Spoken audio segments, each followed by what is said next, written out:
there on the tube side of things. We'll get this party started, guys. Like I said, we're gonna get in and get off tonight, and again, make very good use of our time here. All right. So yeah, we're live on the tube. All right, there we go. All right, can you guys hear me loud and clear too? Is my mic everything solid? Yeah, everything I good. had some crosstalk earlier. I guess it was. I don't know. I don't know. You had that kind of weird, thought, and you're like, man, something going on. Somebody didn't bug my bug my PC or something, because it's just been pinging a little bit today. I'm like, what's going on? I know I need to restart it too, but it's used to going through all this hard, hard work. But I don't know. That could be the case, but it was just acting very odd, my keyboard and the mouse and whatever. So anyway, so with that being said, guys, we will jump right into it. So, of course, a lot of things that we've been watching, with the markets, the typical things that we're privy to that we want to pay attention to as participants in this, be it news, the news, right? Geopolitical tensions, if there are any of importance, the economic, backdrop of the markets, what are the overhanging, issues surrounding the markets, if you will, and again, just overall market sentiment, right? How do investors and traders feel about certain, the current condition of the marketplace, right? A lot of different moving parts that goes in trying to figure out, or at least stay abreast of all these different things. Why? Because it gives you, again, at least gives you some kind of perspective of understanding when you go to put forward a thesis or to test some aspect of the market through a back testing technical side of things, or if you're just doing some basic a news publication hop, right? A news publication hop, just kind of moving around, seeing what what the airways are speaking about, on that side of things, of just being cognizant of the market, market action, right? Certain catalysts, certain things that are worth our attention for sectors, right? Certain industries, this, that, and the third. A lot of moving parts, but it becomes, from my perspective and what I've been able to witness, since I've been at this, it becomes, second nature in a lot of ways. Why? Because once you train your mind to realize what to look for, how to interpret it, based upon the consensus value in that, much as possible. The next part is being able to mechanically put it together, right? The mechanics are the easiest thing to do in investing. And I'm saying that just from just the use case, right? Okay, it's not hard to buy a share. It's not hard to sell a share. It can be complicated in some cases if you just, really, really green to a platform, because, we saw, families been struggling sometimes with these platforms, but, eventually you'll be able to kind of get through it, right? But, what we're trying to really do is get comfortable in knowing, why are we taking that position? What position are we looking to take? What's enticing to us in a lot of ways to, submit our money, right? Submit our dollars, submit our investment, our free capital, one would call it, right? So a lot of things go into that mindset, right?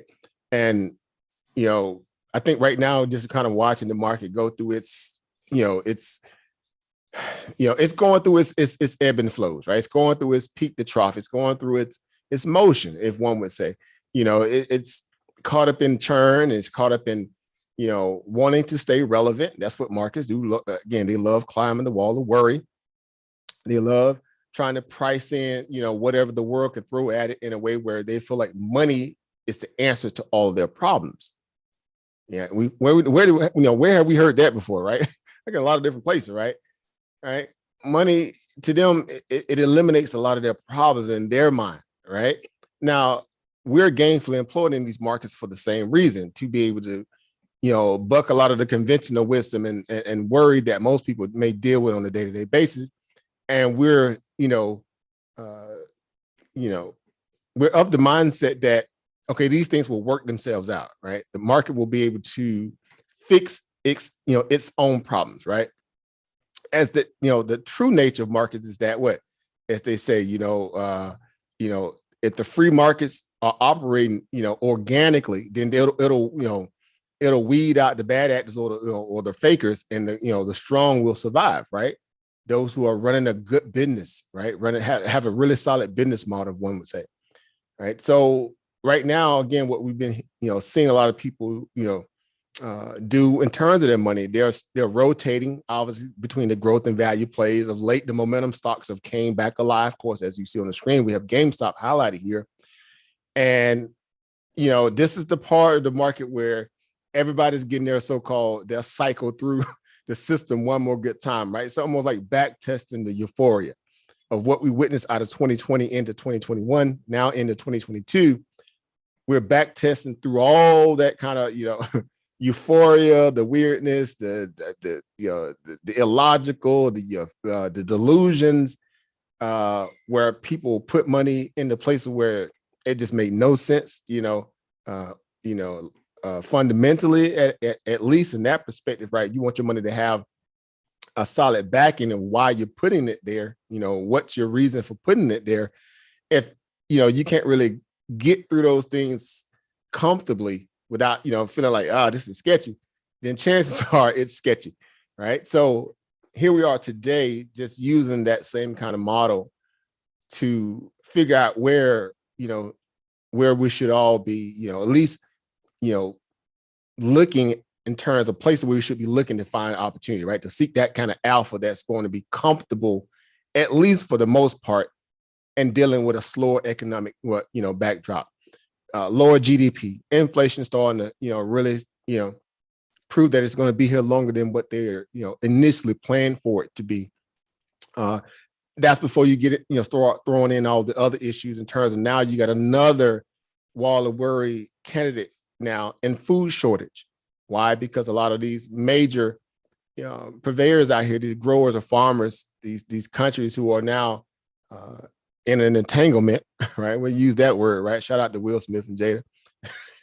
The food market is in an entanglement right now, right? Right? Goodness, boy, it's tough out there. Oh, it's tough. Boy. So, we're all subjugated to that now because, for what it's worth, we're already feeling the pain at the gas pump. We've already witnessed, shelves at grocery stores becoming, thinned out, right? The supplies pretty much going, bye-bye, right? And now you have a lack of key ingredients, right? We're talking about a dime holding up a dollar, right? So if you think about a food shortage, I would just ask you gentlemen off the gate here, since none of the sisters came yet. When you think about food shortage from an organic perspective, right? Let's say from farm to table, right? The farm to table initiatives, right? You probably heard this kind of terminology before, or sayings before, phrases before. And if I was to ask you gentlemen right now, what will be, the first thing you would think about if you're, trying to figure out, well, okay, if we're having a food shortage or a food crisis or something to that nature, where would those elementary blocks lead you to think first that may be causing that food shortage?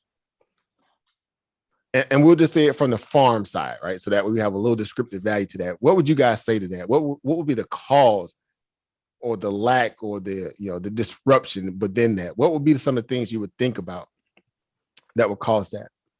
Lack of fertilizers for the crops. All right, so we got a couple of things. So someone said lack of fertilizer. I think it was Ober Rich said that. Lack of fertilizer, right? So kind of going straight to the meat and potatoes, right? Somebody said something else as well. What was the other part? I'm sorry. Well, the fertilizer, you have to be able to go get the fertilizer from the store. So the stores don't have the fertilizer or the product for you to get to purchase.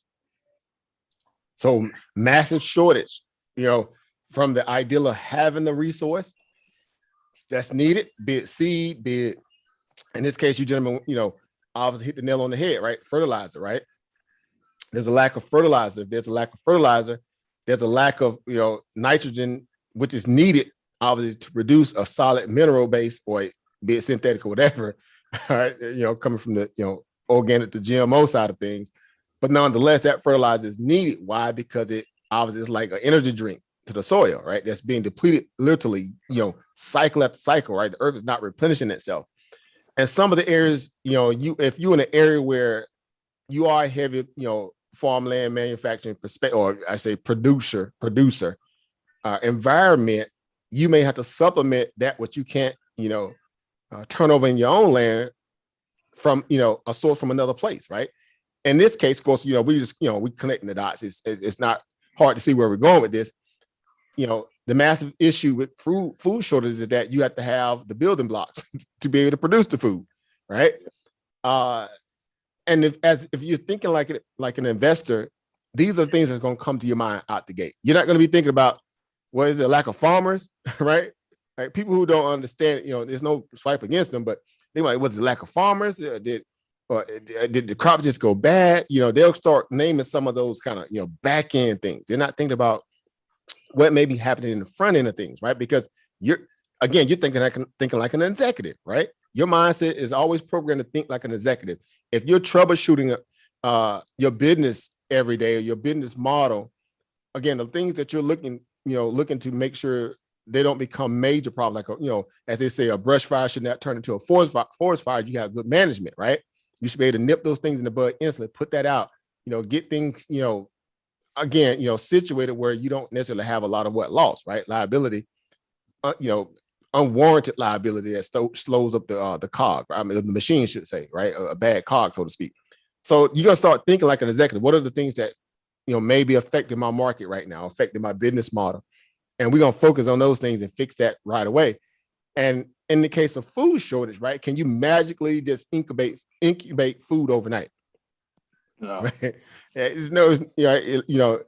They may got some technology out there they ain't shared with us yet, but I'm scared of it more than anybody too. Because they already got this old fake meat out there. They're growing meat in the lab off of no animal. It's cultured. Again, the Franken foods are becoming a norm. And it's weird to say that, but reality is that they're basing upon the fact that, there's a shortage of, there's more people than necessary on the planet. So to feed all these people, we're going to come up with other ways to what? Again, to feed people, right? Then the smart people say, okay, well, look at all the uninhabitable land that's around this entire globe. If people were really, if the smart people, if you want to call them, I don't really call them smart, but if the greedy people at the top were so excited about feeding people, well, they would have a global, initiative to utilize nations that have, fertile soil in a co-op fashion, pay them fair value for their product, right? And they would grow food enough to feed everybody, because we throw away more food than we actually, in our mind, would think that we need to plant to replenish. It's crazy, right? When we don't think about it sometimes because it's involuntary at this point. We're comfortable, we're entitled. It doesn't really matter until, again, you feel it either in your wallet or your stomach, right? Meaning you can't really get what you want, right? Get what you normally, not necessarily even want, what you need in a lot of ways, right? That's the difference. You know what I'm saying? Mm-hmm. And now the conversation is surrounded around food shortage. We're dealing with a fuel shortage, and now we're dealing with food shortage. Both of those synonymous. Fuel and food is synonymous, right? Fuel for the body, fuel for your gas tank, right? Right. Go figure, right? All the way around, yeah. Right? We're 360 in this thing right now. And it's weird too, because it's like, okay, a lot of us probably seen this coming because it's a domino effect, right? Again, as an executive, as you all are by trade, by profession, be it part-time or full-time as an investor or a trader period, you guys realize this, what are the variables, right? You're always thinking about what are the variables? What's going to, cause this position to be under fire, or it's going to give it legs. It makes sense? We're trying to plant money into fertile assets. Right. It's the same synonymous value, right? Either that asset got fertile fertile money inside of it as well, right? Where it's going, your money gonna catch root and it's gonna grow as well, or it's nitrogen depleted, right? The money funny, right? You got a lot of paper hands in there. You got, again, a very bad, order book value in itself in terms of how big money even respecting that company or not, right? They kind of in for the moment, out. They're not just really sitting, right? They're not really comfortable with the long-term perspective. It could be a quarterly play, a biannual play, or a full annual fiscal play. Nonetheless, that's our job to also be able to, be able to read the land, right? The lay of the land, as one would say. I used to have one of my teachers when I was in Atlanta. She always used to tell us, she used to drill us like a grandmother type, right? You come in that room, the first thing you do is you read that room. Do not open your mouth. If you go into a place you've never been before, you do not open your mouth. You read that room first. You scan everything about it and assess, the people, the layout, everything that you can. In this case, you have to make a hasty retreat or whatever the case, or figure out if there's anything else important, right? Who are the power players? Where to go? Where not to waste your time, right? There's a lot that goes on in that kind of mindset when you're preparing a trade, preparing an investment, long-term, short-term, whatever. Looking at the broader market as a whole, when you're trying to figure out, what are the static places, where are the dynamic places, right? As an investor, of course, we would love to be in a dynamic investment if, it's getting favorable returns. It can be also dynamic and be a massive loser. Why? Because no one is holding the stock. It's a day trader's, wild dream, so to speak, right? It doesn't hold gains very well. I have to get, nice pops throughout the day or whatever. And now if it incrementally still climb, that's still good for a long-term investor. But again, it really disturbs the price action. It makes people who are thinking about long-term position maybe be a little bit skittish. Why? Because this stock is always volatile all the time. It's up and down all over the place. So a lot of different things, right? When you think about it. So again, the lay of the land, you're going to survey and see what's out there first before you jump out the window, right? And just case in point, since we have on the topic of that, we're talking about, again, the ideal of, at some point, them being able to fix this whole issue, right? The reversal at some point that's going to come when all this stuff somewhat subsides. Now, some would say, that may not come no time soon, and it's going to be a game of seesaw. Big money going to be running literally back and forth from cyclical plays to the growth plays, or cyclical will be also synonymous to value plays, right? It's going to be a stock pickers market. Y'all been probably hearing that a lot lately, I'm sure, right? Y'all been hearing a lot of people on TV and analysts and news publications coming out saying this is going to be a stock pickers market this year, stuff that we've already talked about, right? We were talking about this stuff literally last year. Get ready, guys. 2022 is not going to be the market it was 2020, 2021. It's going to be a stock pickers market. Why? Because a lot of the fraud stocks, once they kind of get, the market go through its kind of, as they say, the Grand Reaper moment, right? Going up in everybody's house and, finding, the culprits and, taking them out and moving on to the next door. You guys probably seen that meme before, right? They go from tech to whatever, right? To energy or whatever, just moving along, just taking out these kind of, these frothy players, so to speak. Well, the algos are somewhat doing the same thing in a lot of ways. That's essentially what it is. It's the Grand Reaper of the marketplace. However, now this is a time where it's really good to brush up on your fundamentals. It's really good to brush up on having a good system analysis in play. Where do you go to get proper news and get properly briefed literally on the market every single moment you need to get real-time information, right? Of course, if you can't buy the Bloomberg terminal, right, it costs thousands of dollars. Well, then there's other ways you can still stay on top of real-time information best you can by the value you. If you have a pretty much solid broker that delivers news pretty well, if you have, again, knowing what publications to go, again, to find that kind of breaking news when it happens. If you have CNBC, you have notifications to your cell phone, laptop, computer, whatever, so you get those notifications right away. If you're paying for a scanner or a screener to that regard, they can update you in real time as well. Again, information is power, right? And time in a timely fashion is very vital too, right? Because it's about trying to spot or at least be ahead, or at least not necessarily ahead, but on time as much as possible. That even with reversals, right? Or even breakouts, right? Some would say just a flat top, consolidation throughout the day, then stock obviously pops or drops. It's game on, right? As they say, this stock just been initiated, so to speak. So a lot of these things make sense once you begin to put them together, right? So what does that have to do with what we're talking about? False beginning, false food shortage, and all this, that, third. Well, these are the things that that are natural, and also when you're trying to complete your thesis, And again, figuring out all these different variables, what carries weight, what does not carry as much weight, right? What to kind of just, write off as FUD, right? What to take serious. Why? Because the market will have you believe that none of this stuff that we're going through is that bad.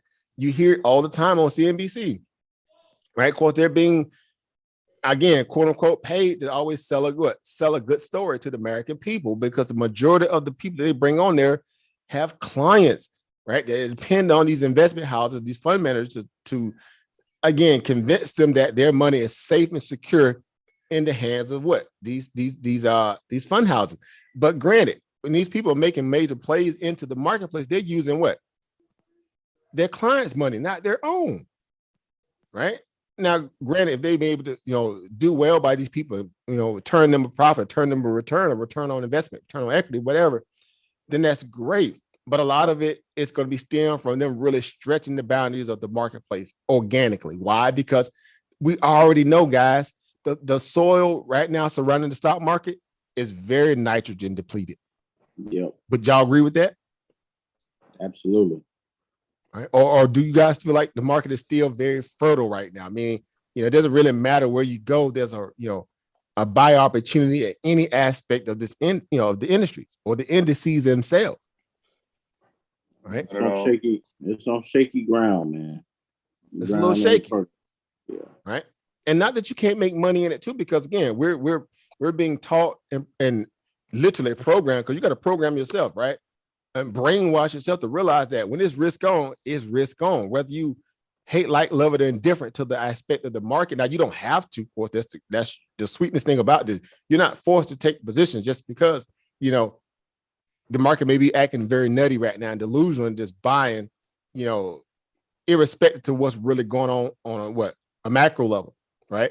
That at some point this stuff is going to come back and haunt the market, right? We know all too well what that feels like. A lot of us have been in trades where that has happened. When you overstay your welcome and then the market reverses on you, right? Some kind of reversal. And we're sitting there like, okay, it's going to come back and pick me up. And it don't come back and pick you up. Right. And the losses begin to compound. Then it's like, God, dog, then you just settle.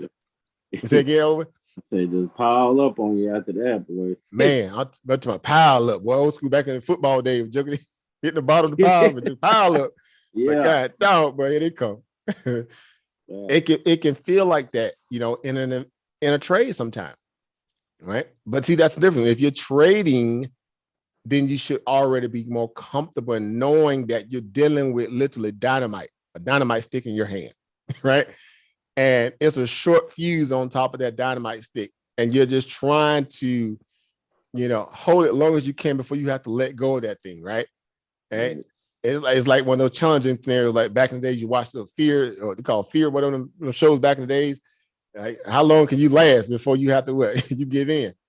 Well, that's essentially what you're doing when you're trading volatility. You're trading the inefficiency of traders' mentality that may not understand, proper buy signals, proper indicators that tell you, hey, as long as this is, trailing or trending within this perspective, you stay in that trade, right? You don't necessarily have to get out too soon if you don't have to. Now, if you get out, you make money. Again, bird in hand, beat one in the bush. Don't cry about what you could have had. Get excited about what you just did. Why? Because you did something that a lot of people are not necessarily comfortable in doing every day, right? Or they're not even, able to do that every day, or at least some aspect of it, right? So you have to be comfortable in your own skin in this regard, knowing what you can handle, what you cannot. Markets, on the other hand, there's an energy in the market that's always going to produce a scenario where its market is always going to be right. Right. It's like, the proverbial customer and client, right? The customer is always right, even though when they, blatantly, bad for business and loud and sometimes a little belligerent and ignorant, but you want to quell that situation. You want to be able to ID that quickly, pull that person, people out to the side, deal with them in a more comfortable fashion where it doesn't disturb your business. Right. Well, that's basically what's happening in the market. It's the same reality.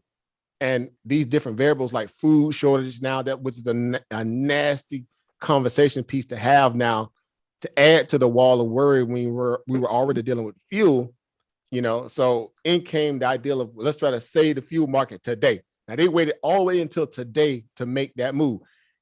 We knew literally a month ago that when the fuel problems, the fuel was becoming a problem, right? Because of the whole, ideal of Russia kicking off.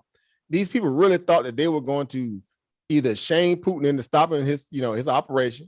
Kudos if they was able to pull it off, but obviously they wouldn't, right?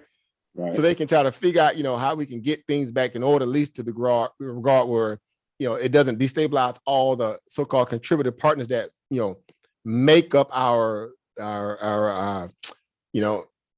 cachet of people that we pull from, right? Resources from, basically we import from, right? So because of that, a lot of these other nations have began to say, well, whoa. The way y'all going about this is a little bit more brutal than the idea of what y'all really think is happening with the whole war situation. Now that's what for a person to, make that own determination in their own mind. But I'm just looking at it from an investor, right? If I'm a power broker in this perspective, I'm figuring out, how can I leverage this moment? Where is this going to hurt me potentially? If there is a moment where it could hurt me, I'm going to ID those things and I'm going to move accordingly, right? I should invest accordingly. I'm not going to be in a place that's going to be, very sketchy or tested because of, it's a drag on that perspective or that sector now because of this war, right? Or because of conflict, because of supply chain issues that were already bad that can obviously now become worse, right? So a lot of things you have to take into consideration, guys, when you're really getting excited about taking a trade or putting on a position. These are things that should come to your forefront of your mind, like instantly.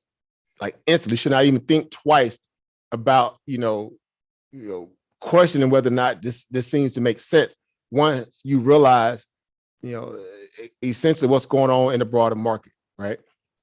So a lot of that has to do with, again, knowing what's going on as much as possible to keep you updated and also briefed, quote unquote, briefed, in a way where you don't get caught out there, right? Now, the reason why I'm saying all that, because you're looking at GameStop now, because I had to screen up like, well, okay, is this has something to do with GameStop or what? It has to do with GameStop and many other stocks, right? Many other plays, many other opportunities that are out there as well. What do I mean by that? What's the reason why GameStop is up tonight, right? After basically going nowhere all day. If you look at the chart here, yesterday's closing price was 166.85.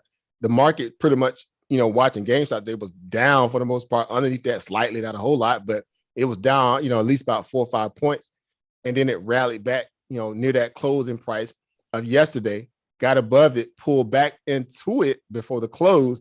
And then it was just like, okay, this just basically was a dead day, right? It was a zero-sum game in GameStop today, right? Because they're fighting for that supremacy to keep the stock price up after making such a major move, a massive move over the past week or two, right? Or a week, we'll just say week. And then all of a sudden, income, this magical move here tonight in GameStop. Now, I'm pretty sure some of you guys are already on it, right? Because I know I'm speaking to the fam here. Stock split. Guys know what caused this move in GameStop tonight? Anybody? Did a stock split? GameStop did a stock split. A stock sitting at $1.66 did a forward split. The same thing that Tesla and the likes of those people trying to do whatever. Google. Now, this is GameStop now, mind you, right? This is not an Amazon, Apple. This is not a, Google. This is not a Tesla. This is not a, whomever, right? This is GameStop. The first thing, what's the first thing comes to you guys' mind when you're thinking about that? Right? Is there a shortage out there somewhere in this space that GameStop is? Is the soil that less fertile? Yeah. And the space that it is that would cause for it to feel like it's, I want to say, yeah. I'm sorry. Go ahead. No, you good. No, this is good. We in trade. You know how this stuff go. This is what we doing here. Nah, I think they're being depleted on their money, on a cash on hand, and they got to stay relevant. And one other way to stay relevant than stock to split, or have the stock to split it. Right. And weirdly so, because we know this is more of a, I don't even really want to call it that, but it's an activist type of play because you know who's in it, right? Cohen's in it, right? The guy that obviously also, supposed to be on the Chewy, the dog play Chewy, is bored too, which is odd because that stock is what? Literally trash right now. I hate to say it that way, but let's be honest, Chewy is just, yeah, it's just garbage, right? And I'm not saying the garbage in a bad way like that, but it has overstayed its welcome in terms of an online, purveyor of dog product, dog supplies, dog products, whatever. And we're not in a stay-at-home environment any longer, right? We're beyond that now. There's still problems with COVID resurging here and there, but you say to yourself from an investment perspective, right? I don't have the whole thing up when I can just do it this way. Let me do it this way. If you look at that stock and say, okay, well, and I'm just gonna switch back and forth a little bit here in the field before we get deep into this. What's going on, Eva, Monica in the building? Oba Jermaine came in the building as well. Oba David came in, a few other people here. Shout out to you guys this evening, to the family here. Brother Al came in as well. Peace, power, profit to you, Oba, as well. All right, everybody tuning in on the YouTube side of things. This is our Thursday training session. Happy to have you guys here and tuning in if you're able to. Like, share, subscribe if you're on YouTube. Get your young folks involved because, this is a PG to G-rated, environment here. So we welcome everybody. It's a workshop, right? We're just trying to sharpen our steel, right, amongst each other, right? And so again, just using that same conversation, that initial conversation about fertile soil, right? Food shortages, right? Sticking to that theme, right? The reality within that also comes into play when you're looking at these financial vehicles, right? These stocks, these assets that control, a lot of people's, again, aspirations in them, right? Whether they're going to grow, have the potential to grow, or yet to be profitable and looking to be profitable, whatever the case.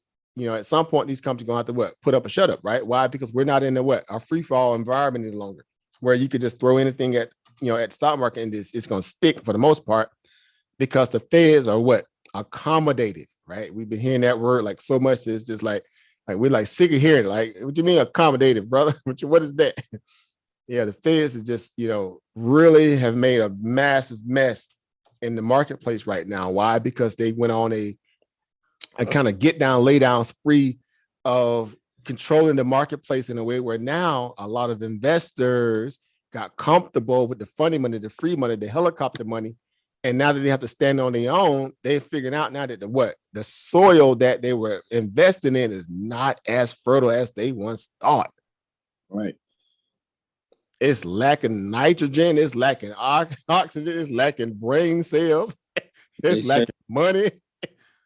Woo. Look a little shaky, baby. You know what I'm saying? Look at, ain't no more Gravy Valley biscuit wheels, boy. I'm thinking, boy, look at them Joe got some burnt something wheels, boy. That thing ain't shining no longer. And this is the reality of that now, because where there's also a shortage, in your day-to-day, mundane things that you utilize, ubiquitous items, right? Your staples, quote unquote.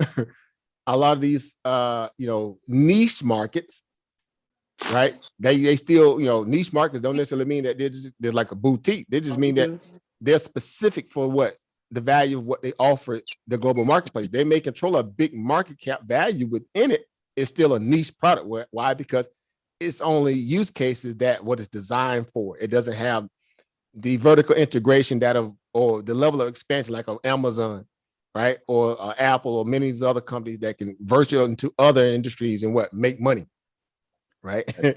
Unless they're going to, reinvent themselves, right? And that costs money, right? And if you already are not a profitable company and you're already overly leveraged in debt to be in a position even to be, gainfully, traded, right? Like I say, gainfully employed, then yeah, you're already under a lot of pressure in itself.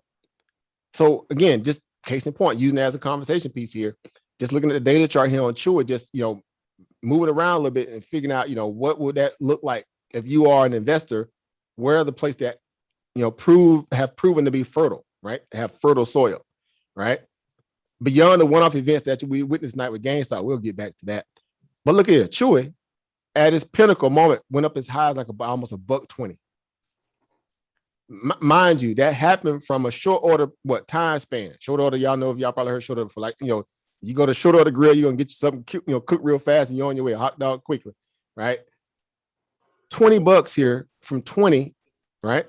Literally on March of 2020, right? Again, right on the back end of that whole COVID, thing kicking off, right?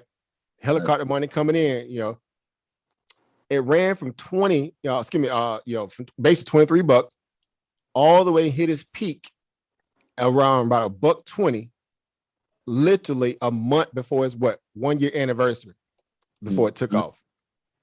So you essentially gain how much is that in percentage? That's what about 600%. Or from 23 to like 120, somewhere around there, about close about near about what? Near about 600% in less than a year. I mean, less than a year, you gain almost 600%. Now that will be the equivalent to of if we took the whole entire Midwest, right? And they just it's like them putting jumper cables to the soil in the Midwest and growing crops literally through winter, spring, summer, and fall nonstop, right? And it yield again a bountiful harvest in a way to fight this particular food shortage that we're going through right now. Of course, in a comic form, right? In a daydream, but in the real world, that's not happening. But that's the reality of how markets are. Markets will have you believe that this is doable. It's organic, right? The money will figure out how to fix this on its own, right? Because how do they fix problems in Wall Street? They just throw what? More money at it. Yeah. Right?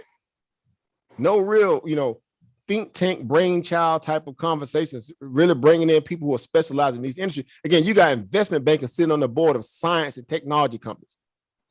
Investment banker minded people sitting on the board of companies that produce cancer drugs and this, that, the third. They have no medical background whatsoever. They just have a managerial backdrop behind their title. And these people are in charge of these massive opportunities in these companies, and they either go doing good justice because they know how to delegate well and get stuff involved. But of course, they've been paid handsomely to do so.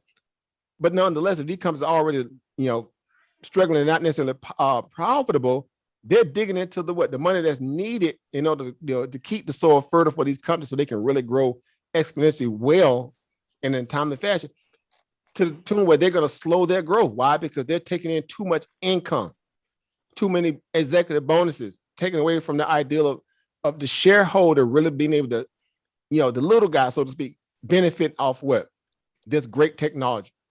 We've seen many good companies fall to the wayside because of bad managerial a bad managerial program, bad board of directors, bad, front office or the C-suite is just pretty much just, opportunistic sharks in their own right. Why? Because they're not really concerned about the greater good of everybody. They're concerned with how much they can get in the moment and get the heck out of there. Again, a la Trevor Milton, right? With Nikola, like he cashed out, right? Don't care about the lawsuits there. He can fight those lawsuits now with all them billions and billions of dollars he took from shareholders illegally, literally. Right? If he ended up having to pay a fine and he got billions, you see how that worked? His conscience and moral code is like, forget about that. I don't care about that. Right? I'm paid. I can go, I insulate myself in my, my nice little huge compound I have out here in the middle of nowhere. I ain't got to worry about life ever again. I can, whatever, fade into the sunset. The damage is done. Is that not the stint of how Wall Street works? When money is pumped into the markets, there's no reclaiming it back. There is no do-over, guys. That's you it. can put out go ahead, Ober. I said that's it. Let's go. That's it, right? See, again, like I said, if you get overpaid, tax return, IRS can come get it. If you don't, pay what you owe, they're gonna come get it. Right? Yeah. Right? Right? It's weird how that works, right? They want small people to honor the ethic and moral code, but the big people don't have to honor it. Right? They play on your heartstring to make you feel like you got to be the one to take the high road when there's nothing that in their DNA tells you that they'll take a high road given the position if they'll put in it. Right. How do humans continually fall for that trap when they allow governments, this, that, and the third? I know this is kind of off the topic, but it's on topic, trust me. And they'll allow these people to shape their narrative and how they should respond or react to things when you know that they're being taken advantage of. Again, the administration waited almost an entire month before they decided to do something on the oil problem. Oil was already going up. Again, the lie that they're saying that it's Putin's fault, everybody on here knows that's a lie. Everybody on here know that's a lie. And if you don't know, again, we're not trying to overtake you or overrun your ability to assess how you see the life in the world from your lens, but I can assure you, a lot of those things were already in play before this war even kicked off. Why? Because we can go look at the commodity prices. See, there's a track record. There's a back testing process here. Make sense? Right? You guys are executives now. You get a chance to back test, these companies' performance or the lack thereof, or what they claim they are able to produce and what they're not.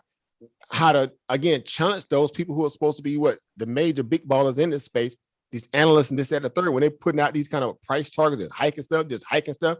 And then, fundamentally ain't nothing really changed in that company to warrant that. Like, how would you just give them an upgrade when they just literally put out a press release the other day that said they have what? A shortage of a supply or a shortage of this. This is going to be disrupted because of this. Instantly, they get an upgrade the next day. Make that make sense. Right? There's no theoretical, or intelligentsia within your own mindset. If you balance the thought of that, that's going to convince you that this is a good opportunity, right? Now, again, void of that, the market is always right. Why? Because what leads to charge in any investment? Is it purely the fundamentals? No. Is it purely the technicals? No. What leads that charge in an investment at any given time? What's the number one thing that drives market at the end of the day? Is it volume? All right. So another form of volume is what? Another way to look at volume is what? You talk about order flow? Right. Well, that too, but what constitutes volume? What constitutes volume? Buying and selling. Buying and selling. So if you're buying, that means what are they using? Money. Right. So essentially, at the end of the day, money is controlling the narrative. Yeah, you guys heard that before. Ain't nothing new, right? Right. Ain't nothing new to us. Money controlling the narrative. It's GMO, it's inorganic, it's fugazi, it's rubbish, it's all, throw in your favorite word. It's all that in a bag of chips. But at the end of the day, how you gonna fight the tape? Y'all have heard that before, right? You don't fight the tape, right? Don't fight the trend, right? Markets can remain irrational long as he can remain solid. Why? Because money is dictating this moment. Move that. Say again, over. And we ain't got enough money to, not make that happen. Yeah. You see what I'm saying? Right? You going up against, again, y'all know how that stuff go. Right? And I know I shouldn't use this right here, but again, we make light of everyday current events. But again, that like, Chris Rock said on that stage, apparently he was already in his mind thinking that, either gonna kind of, the whisper in my ear and tell me not, cut out the jokes or, give me some dap or something. He wasn't expecting to probably get slapped like that, right? Yeah. And then he thought about it after he reacted. He's like, oh, he turned around and fist a little bit. Then he calmed down real quick, like, okay, that's still Will Smith. This dude's still bigger than me, right? This guy's bigger than me. Right. But again, for what it worth, you still understand, the extent of the situation you just been put in, though. Right? As they say in the South, either you're gonna come out scratching or you're gonna what? You're gonna curl and tuck your tail and going back in your doghouse. You're gonna scratch or you're not, right? Yeah. That's the ideal of how markets are set up too. They will bait you in to see exactly if you really built like that or if you bought that life. Why? Because again, markets are always going to do everything in its power to price in the inevitable. Right when you say, oh, they know in the world the market can withstand this kind of news, what happens? The mess, sometimes it just goes up. Like a lot of people are sitting like, man, how is this even possible? Right? I get the message, I get the email, people just like dump. I can't believe this. Like this is just irrational, bro. That's why I say we're not programmed in a lot of ways when we're actively seeking opportunity in the markets to use, at most you should, okay, if you want to use that much discretion, at most you should use no more than maybe at most 10% of emotion. And that's only because, again, that helps your conviction sometimes, or to deal with the ideal of you taking a position that it doesn't really make a whole lot of sense, but the price action is just that juicy. And you're like, man, this is just rubbish. This thing ain't gonna last. You know the rules of engagement you're going to get into before you get into it, right? These companies are not, who they say they are, or they don't have the staying power to, to stay around long. Again, case in point, $23 to what? $1.20 in less than 11 months. And now almost completed your entire 100% retracement. And how long? So you can this part here, February of 2021. Here you are in 2022, literally in March, April at this point, and you almost did 100% complete retracement in Chewy. So are they products that less important than they was before? Are they products that less good than they was back then when people were first buying it, meaning the stock? They got excited about the business model. Are their clients that less inclined to want to shop with them per se than their other competitors? Things that you have to ask yourself. You have to be able to politic your way through an investment. This is your money. This is your money on, on nitrogen, right? The one thing that the soils need right now to produce crop that we can't because we don't have proper fertilizer, right? It takes, I saw some other day, I like the little nerd stats, like the special agriculture stuff. They say it takes like a lot of fertilizer to grow crops of corn, right? Corn sucks in a lot of nutrients. I don't know if y'all know that or not. Right? Corn is, you see it everywhere, especially if you go up and down the Midwest and on the East Coast here in the Amish country. It's always rows and rows of cornfields, especially in the South. Rows and rows of cornfield, right? They feel like they be growing a year round. Seem like, man, I just passed that field. They got corn up again. Y'all probably see that. But like, dang, what all this corn going for? Because corn is a very diverse use case and item crop essentially, right? It's a cash crop. Biofuels, sugars. They make sugar out of corn, guys. They make sugar out of corn, right? Yep. It's crazy, right? And a million other products too, dang near. That in itself should let you know right now, this can't be good for me eternally. Let me move on though, because I know y'all gonna come for me in a minute. Man, get out of here with that vegan trash, man. Get out of here with that mess, man. Come on, Oba. I love my corn now. Right? You see what I'm saying? Move on, bro. Move on, bro. We don't want to hear that preaching. But it helps you realize exactly the extent of how people look at the marketplace, right? As an investor, you're looking at it from an executive perspective. Yeah, somebody gonna eat it. I may not eat it, but they gonna eat it, right? I'm gonna take advantage of this investment opportunity. Why? Because it's what, it's finna be a banger. So you think about it. Besides now that we know that fertilizer is finna be in short order form, and they finna be a shorter supply of that. What's gonna happen to all the fertilizer stocks? Anytime there's a shortage in the market for any commodity based, whatever, or a derivative of a product that uses some kind of byproduct of a production based, product, agricultural item, whatever. What happens to that particular, controlling interest, be it private company or even publicly traded company? What happens to their stock?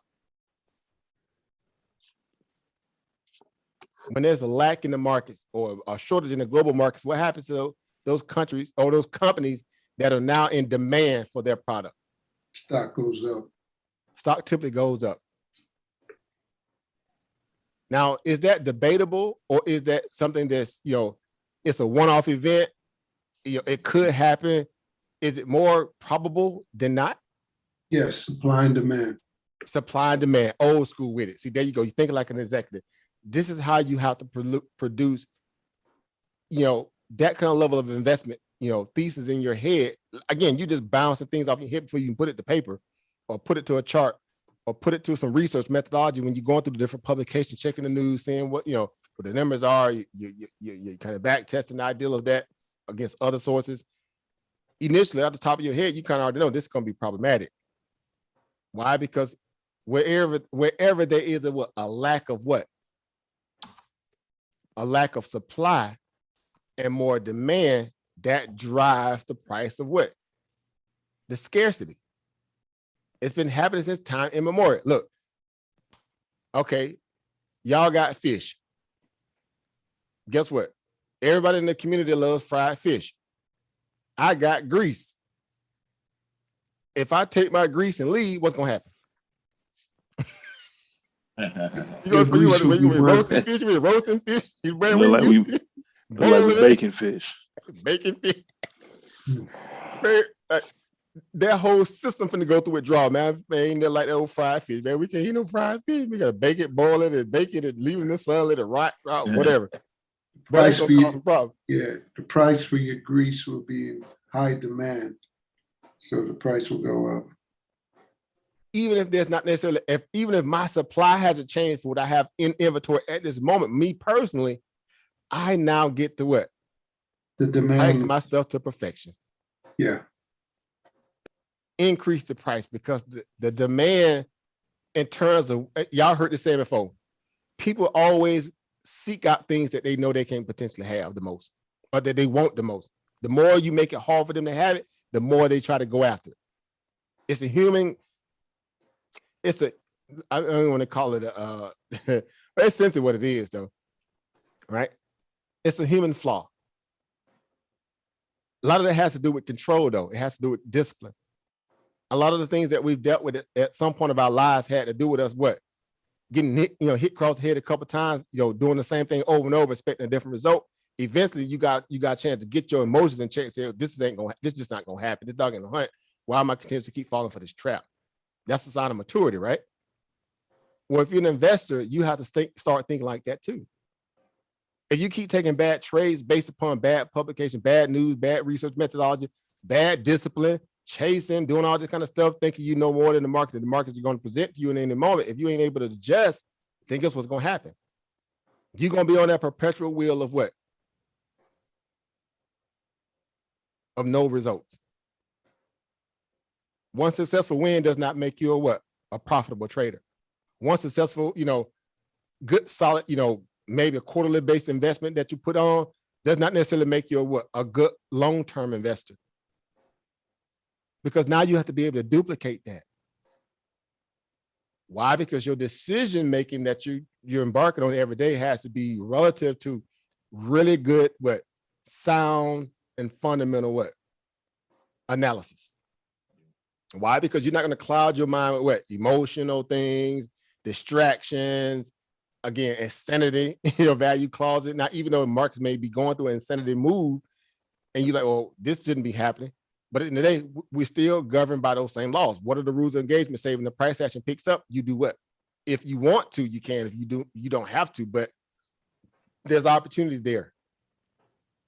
If you realize that the price action is that much more greater than the need to sit on the sideline. You feel like there's this stock was just waiting for the breakout and it's kind of in this infancy stage still.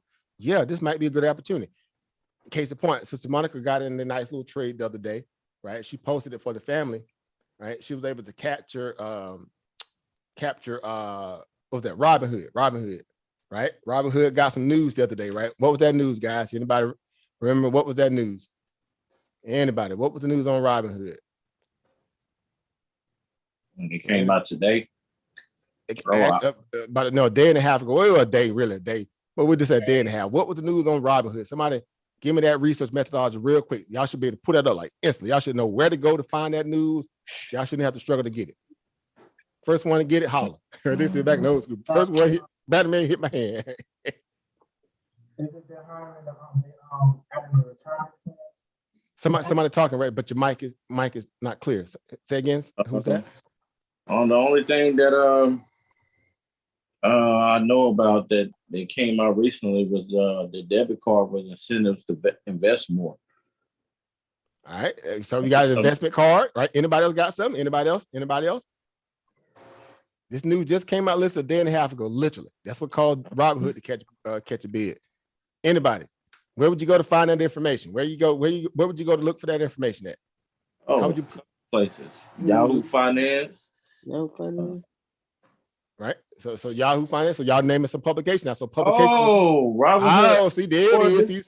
See now, the first thing you should have did, right? And I know you was gonna one y'all was gonna find it. See how that works? Supposed to holler. Now they do your first one.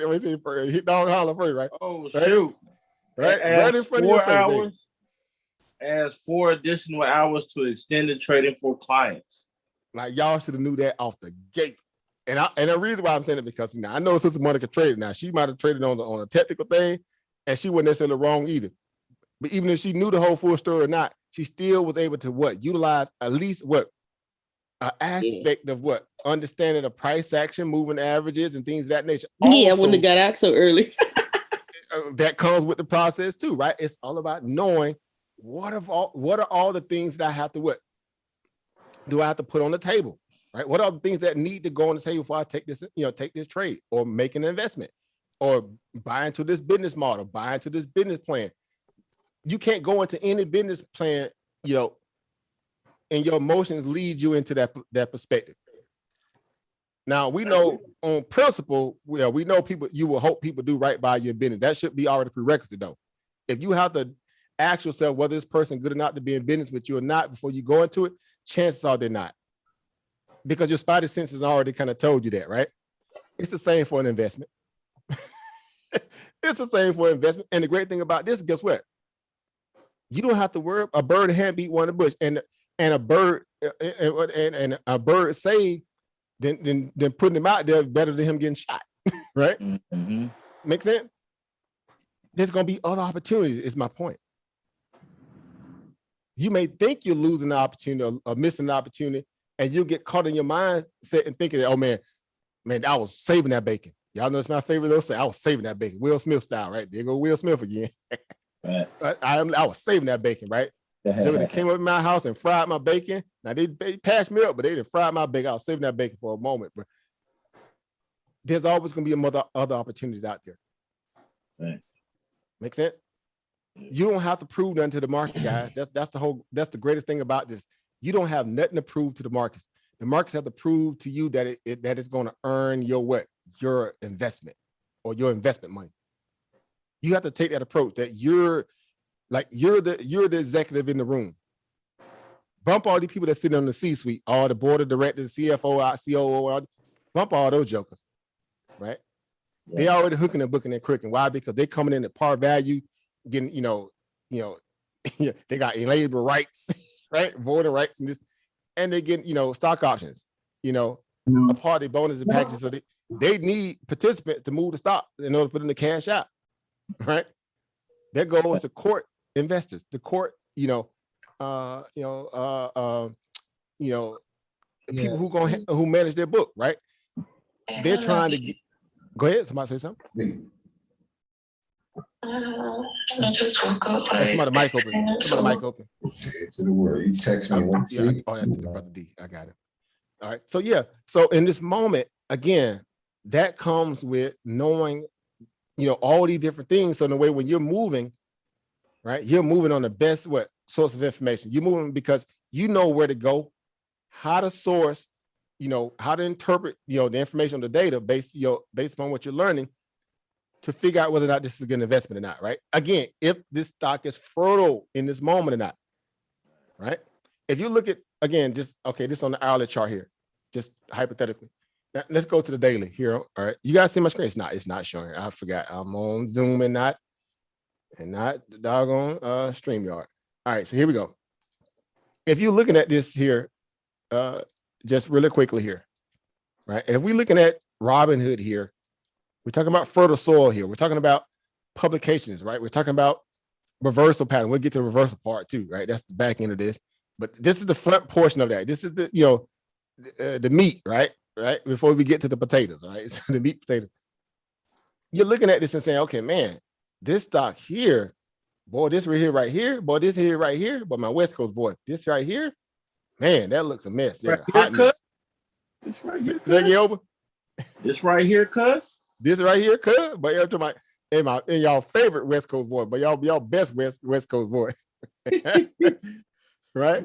I posted that meme in the group today, man. Talking about some with that Debo and Buddy we took a bicycle. But what about the gap field?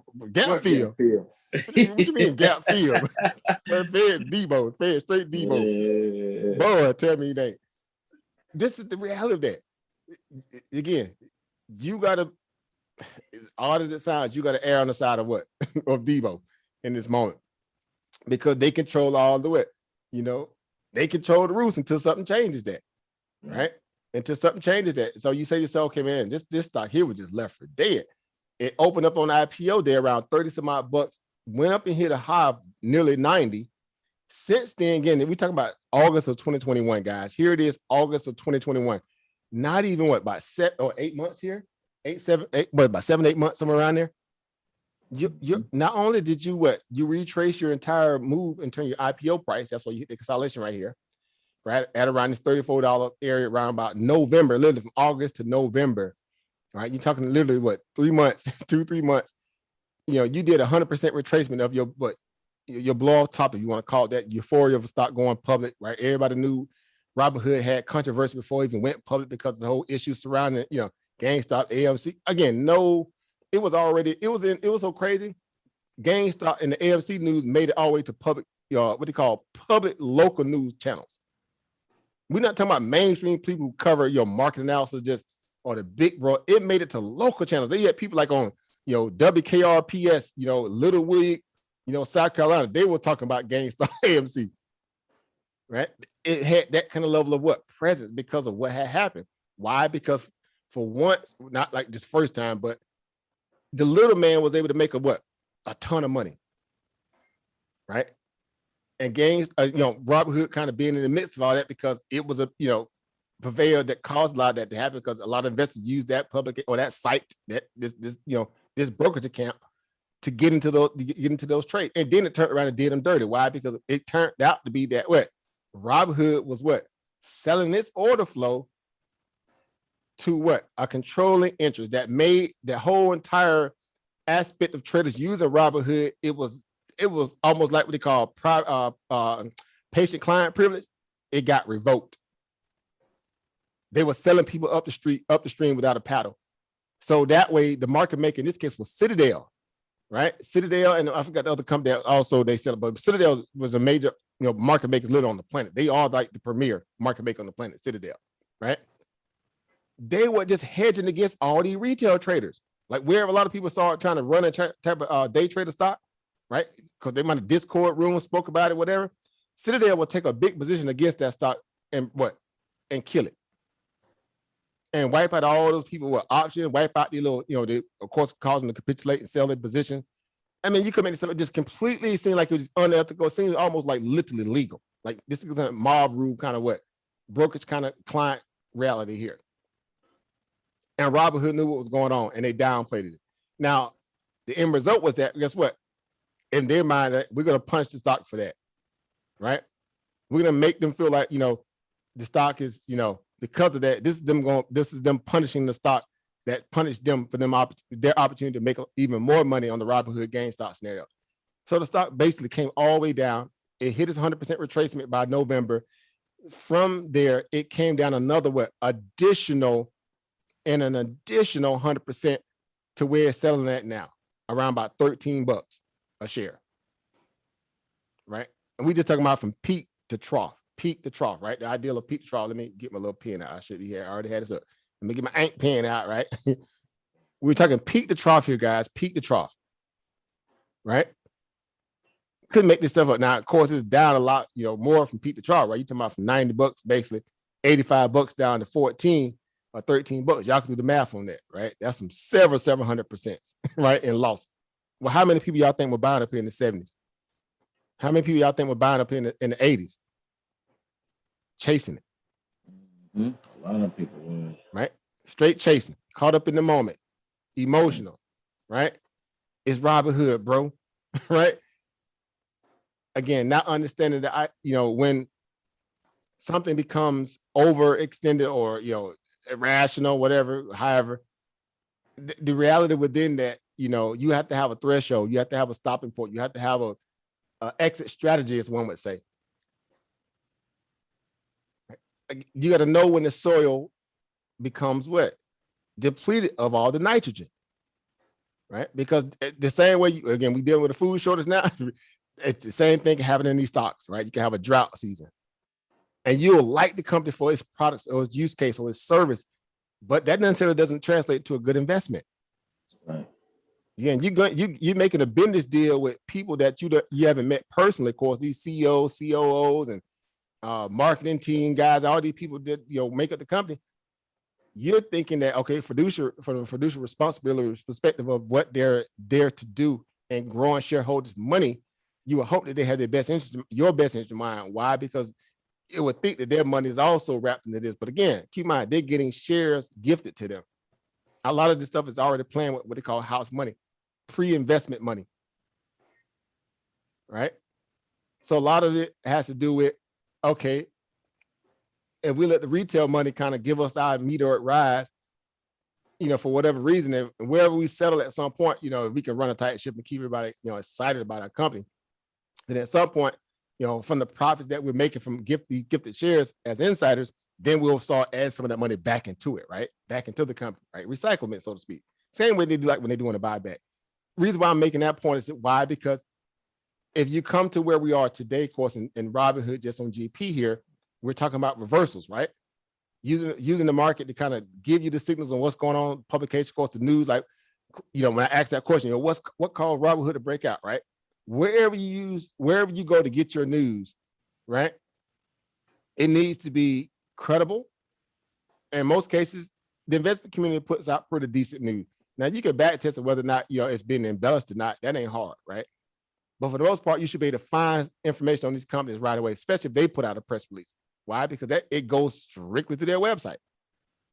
Anybody not sure about that, how that works, right? How to go to a company's actual corporate website, to the investor relations website page on their website, and find news, information, and events that they have set up for the company. Anybody not sure how to do that? And if you are, please say something, guys. We're in training. We're trying to figure out how to turn $1 into 50, make $1 out of 15 cents. Don't sit and be quiet and be unsure how this works, and then we sitting there trying to share it, right? We're in this together. Do anyone not know how to do that? Go to a company's website, pull up the investor relations web page, figure out what's going on with that company as they release information. Anybody not sure about that? And most time for people who think got long-term positions, they know how to do that because, again, they got a QSIP number now, right?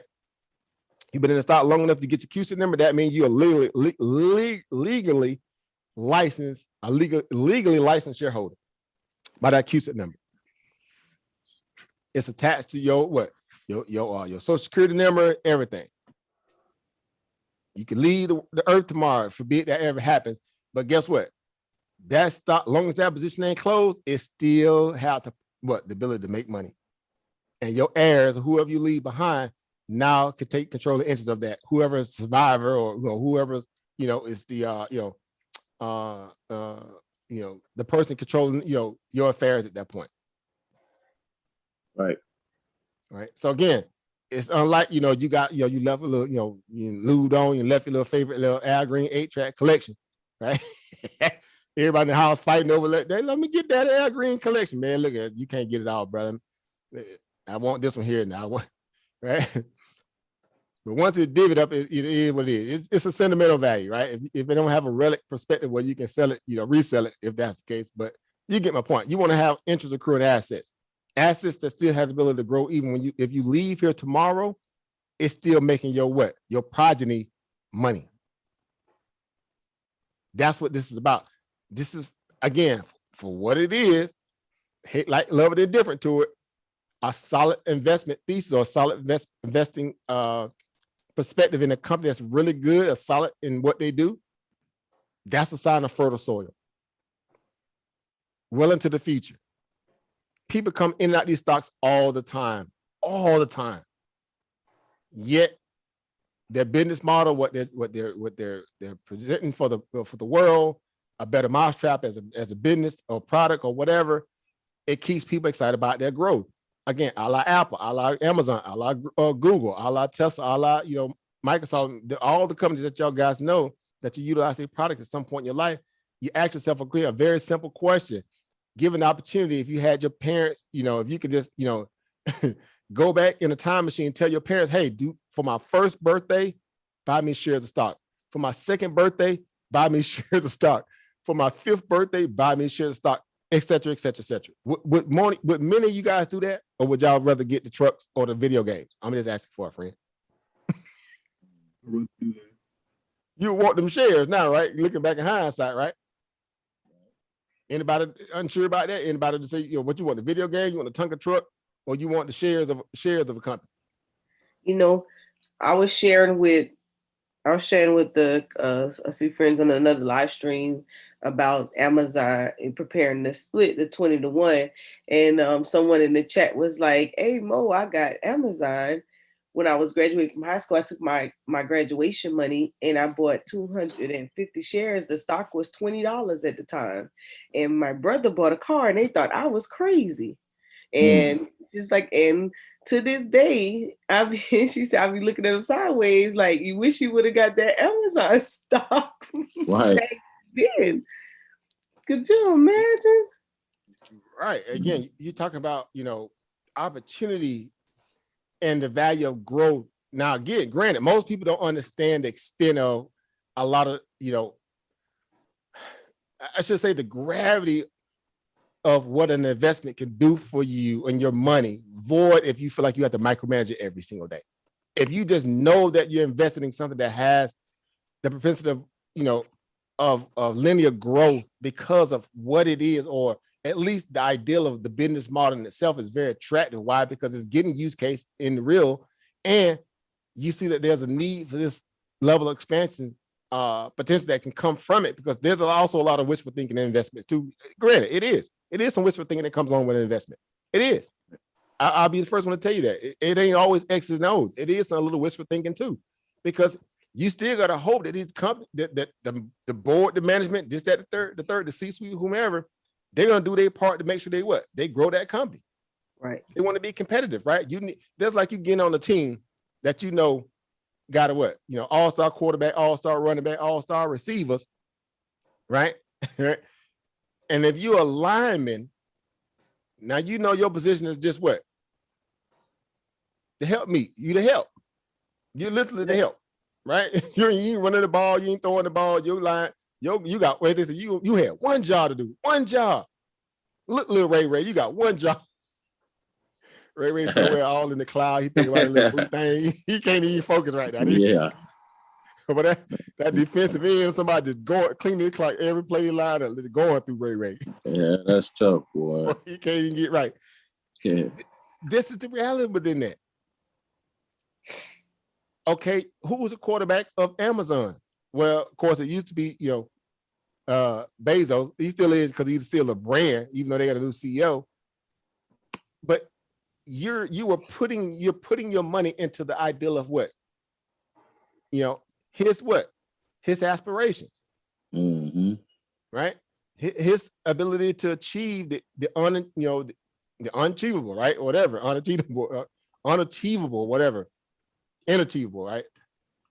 However, again, Tim Cook, right? Of course, before that, it was Steve Jobs, right? Again, people always say, man, Steve Jobs was still around, man, where would Apple be today? Man, I can tell you right now, it wouldn't be at this superficial $2.9 trillion market cap. It'll be at organically around about near 4 trillion.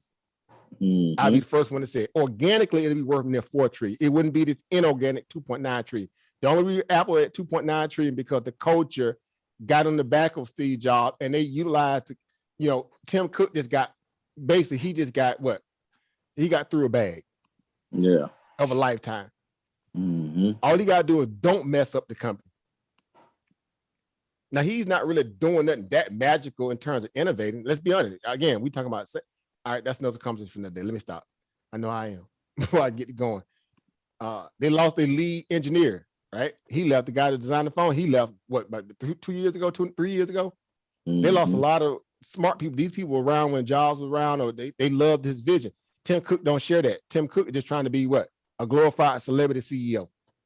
They're just trying to run the company as safe as possible, and they're going to allow the shareholders that want to be a part of Apple, right? The ecosphere that Apple built, let them do all the heavy lifting through the investments.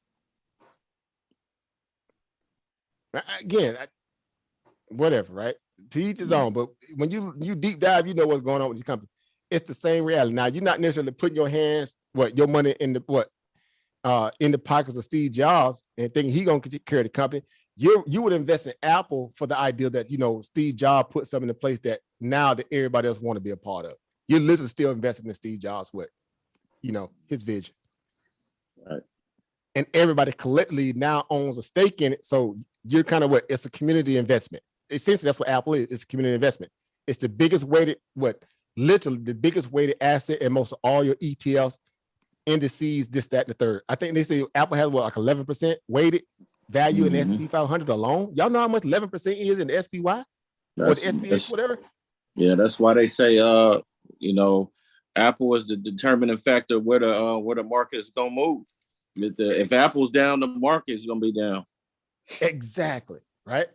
Again, you couldn't make this stuff up, guys. Like, man, how does this come to carry all this weight? Like, at the saying go, no one man should have all this power. Yeah. Well, guess what? They figured out how to make sure that if they're gonna give it to one man, they're gonna give it to this guy, right? And they're only gonna give it to him because, again, he's just doing everything safe as possible to further that of what Steve Jobs was envisioning. That again, y'all know this would be a whole different direction if Steve Jobs was still around. Absolutely. This whole idea with the Apple car and all that stuff, man, that stuff would have been in the fruition. Somebody gonna knock on the door in a minute. Right? She's lady. Oh, Sister Monica, Michael. She made a Sister Monica. Okay, I got it. Let me get it. Oh, I'm sorry. No, you good. I always catch it before you say something. You might. I don't want you. But hey, this the hour Joker get to saying something. But don't y'all have no Teddy Pendergrass moment on here tonight? But don't. Make sure you start about the stove, baby. Don't make it. Hold up now. Hold up, Miss Swole up. Don't say it. Don't do it. Get our favorite drink tonight. Get our favorite drink. Uh-oh. But you're finna get right. Take it easy on them, boy. Yeah. So again, we're investing in visions. We're investing in not delusions of grandeur, but application. Track record has already been laid that this is a company that puts up or shut up, right? You know what you're getting into before you get into it. That's why it's the biggest holding for most investors. It's Apple in their portfolio. Right. Why? Because it's the saying goes, it could do no wrong. When it's community investment, everybody got a dog in the fight, right? Or what they call, a dog in this fight. Everybody got a dog in it. So by value that the world is holding Apple up, even if they don't necessarily, completely prove to have the top-notch product out there in this competitive space, is just the ecosystem and the cult following, relinquish that in a way where it gives Apple a pass. And that's okay. You can invest in the company knowing that there's another product that's out there that may be superior to that. But again, we're being taught to do what? Follow the what? Money. You follow the money. Because again, that's what's going to keep your P&L growing. Right? That's what's going to keep your portfolio, growing. It's going to keep it dynamic, right? My brother Dynamic 3D in the building, right? Shout out to him, right? That's what's going to keep your money always in a state of what? Growth, right? So again, it comes with the territory and knowing how to read the market, how to stay ahead of these moments, so to speak. Again, we're dealing with food shortage now, fuel shortage right now. We're dealing with, again, and we already should have known that the food shortage was coming. This stuff not even rocket science, bro. We already had talked about, like, literally till we were blue in the face even before the war kicked off. Like, these are some of the things that could be a problem if it do kick off. We looked at the size of both of them military. We were discussing some of the things that these countries have to offer to the global markets, right? If they're producing anything agricultural or mechanically or whatever, commodity value. So a lot of this stuff we were already kind of pre-gaming it. Once it kicked off, the first thing you should come to your mind and say, okay, well, this is going to disrupt their whole household. Literally. It's going to disrupt their entire household. And if that's the case, what is that going to do to, again, the global population that depend on their product? Now, case in point, Russia and Ukraine, basically the world's largest wheat producers on the planet. Would y'all agree with that, or y'all not sure? Anybody agree with that, or anybody not sure at this point? I agree with it. Everybody agreeing with that? Mm-hmm. Let's go over here to let's go to wheat futures and just see the extent of supply and demand. That thing went off the chart, boy. You couldn't even get it on the whole chart, boy. You couldn't make this stuff up, right? Could not make this stuff up, guys. Now, this is on the daily chart. Now, again, coming into 2020, before this conflict popped off, go figure, right when the conflict popped off, right? Got ready to pop off. Instantly, income artist price action. Look at the volume.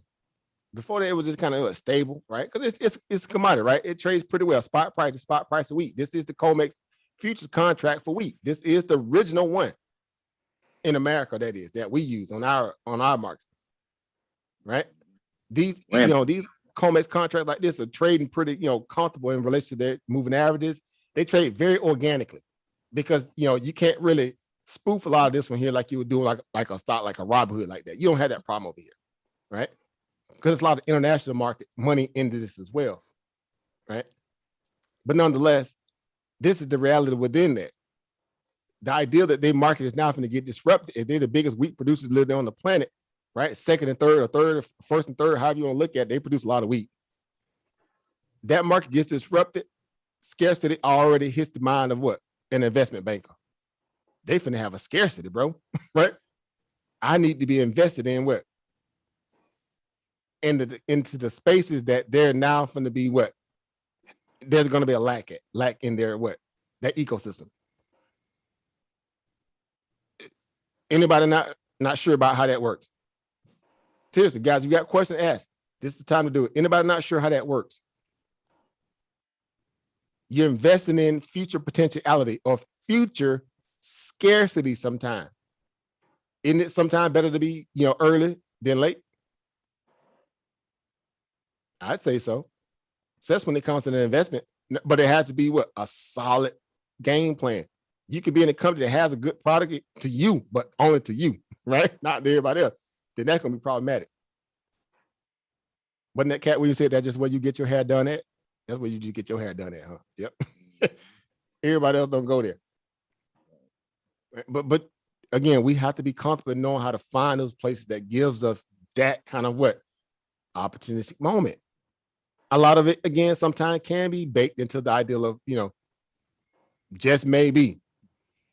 But a lot of it can also be relegated to figuring out where if people coming into the stock or not, you can track it. You can track the abnormality in volume. If it goes from 250,000 shares, typically on average, on a day-to-day or monthly basis, now all of a sudden you're getting what? Million shares coming in or 500,000 shares coming in.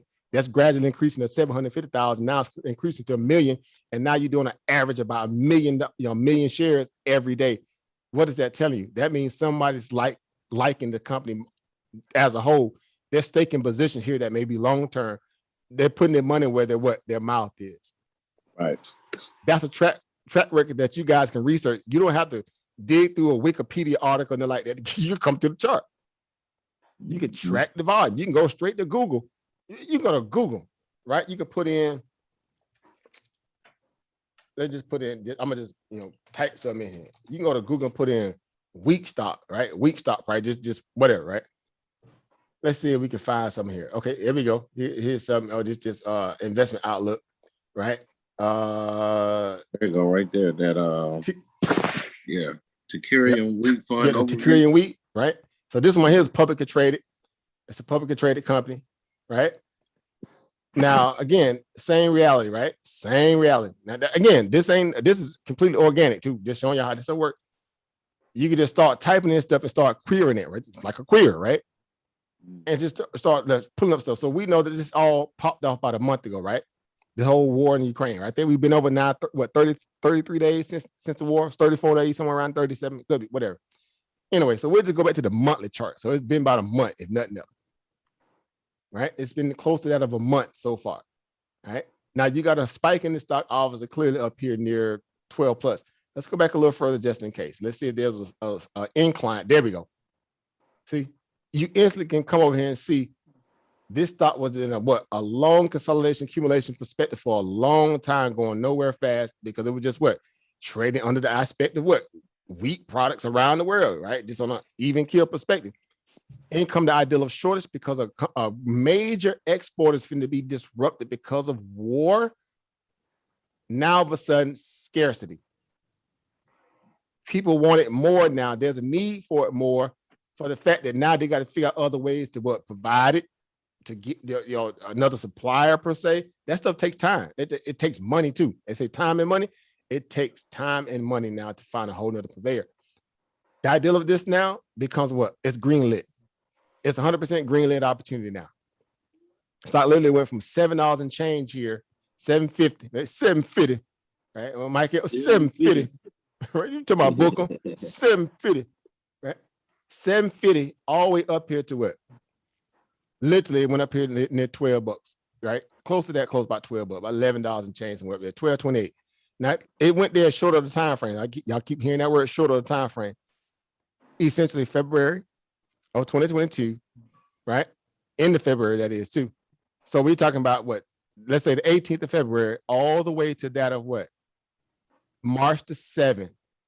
So it's how many days is that? It's like what, 20 some odd days, somewhere around there, give or take, close to 20 some odd days.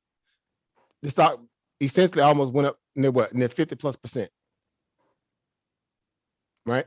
Not rocket science in that regard because of the scarcity ideal of now wheat is a what? A sought out commodity now, worth trading, worth being in because of what? Use case. Use case just changed. Use case just got turned up.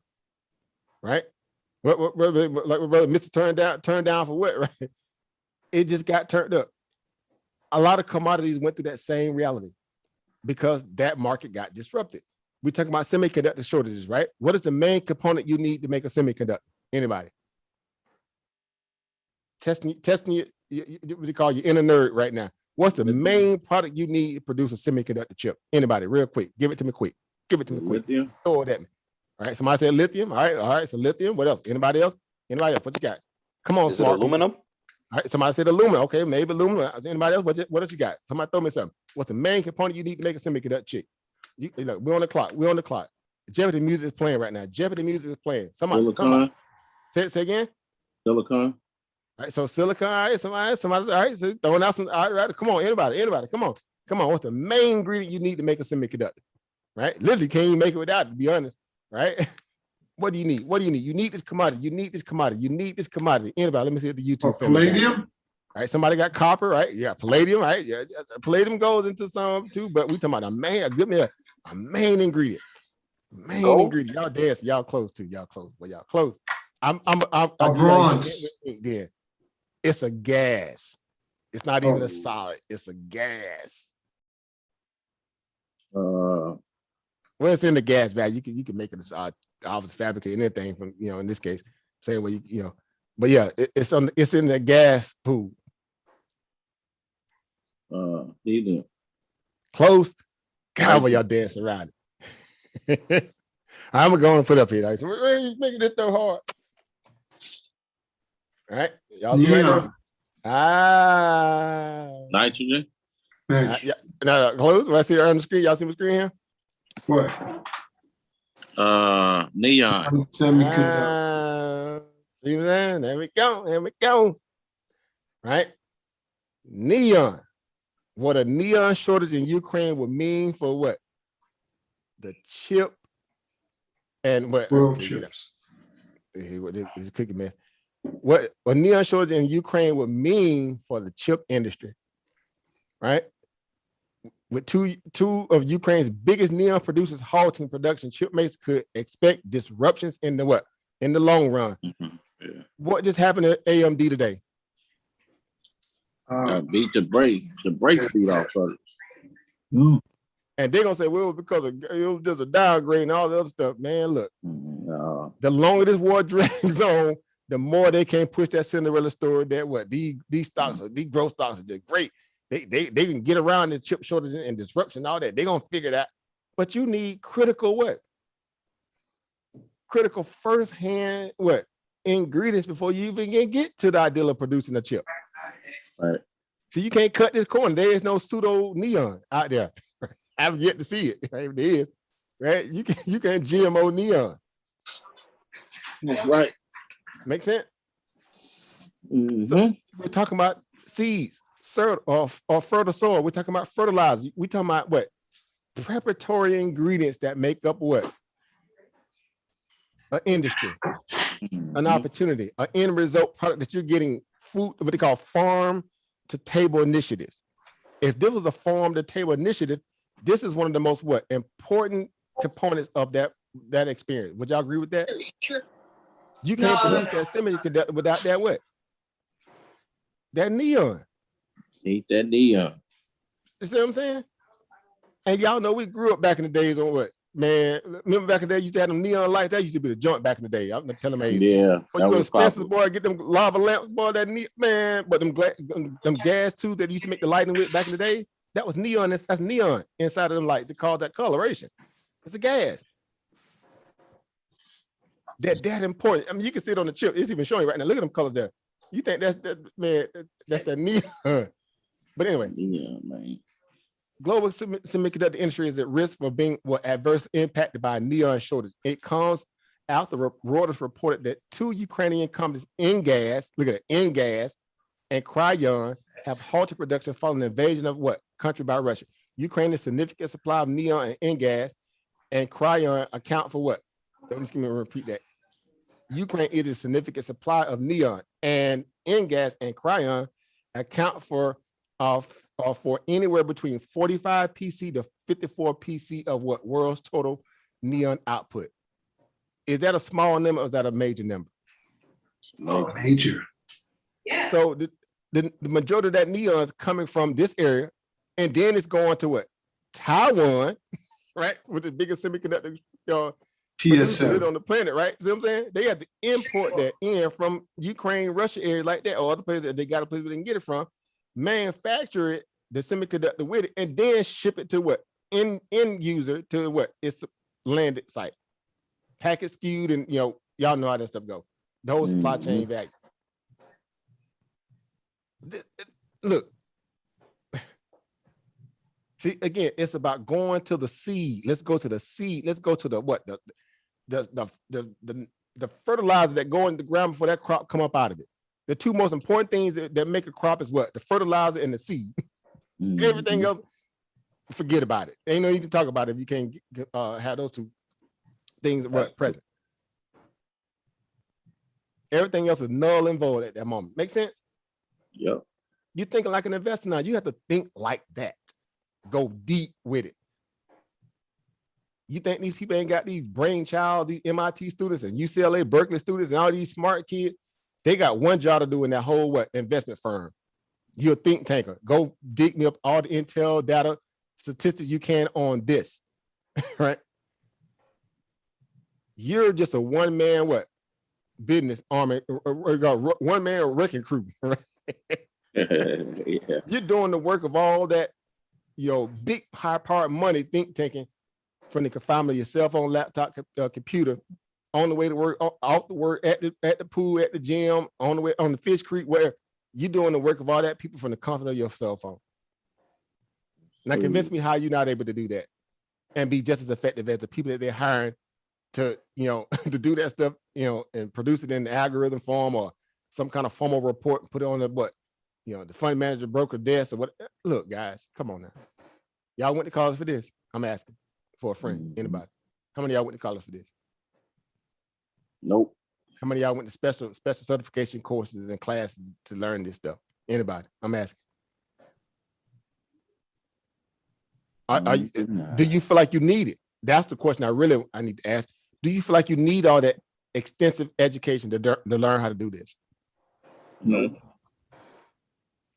Well, then if that's the case, and you're getting it for literally free 99, when you want to put your best brain cell foot forward, and go in here and get this information thoroughly in a way where you don't have to feel like you compromise by making a half a decision on an investment thesis.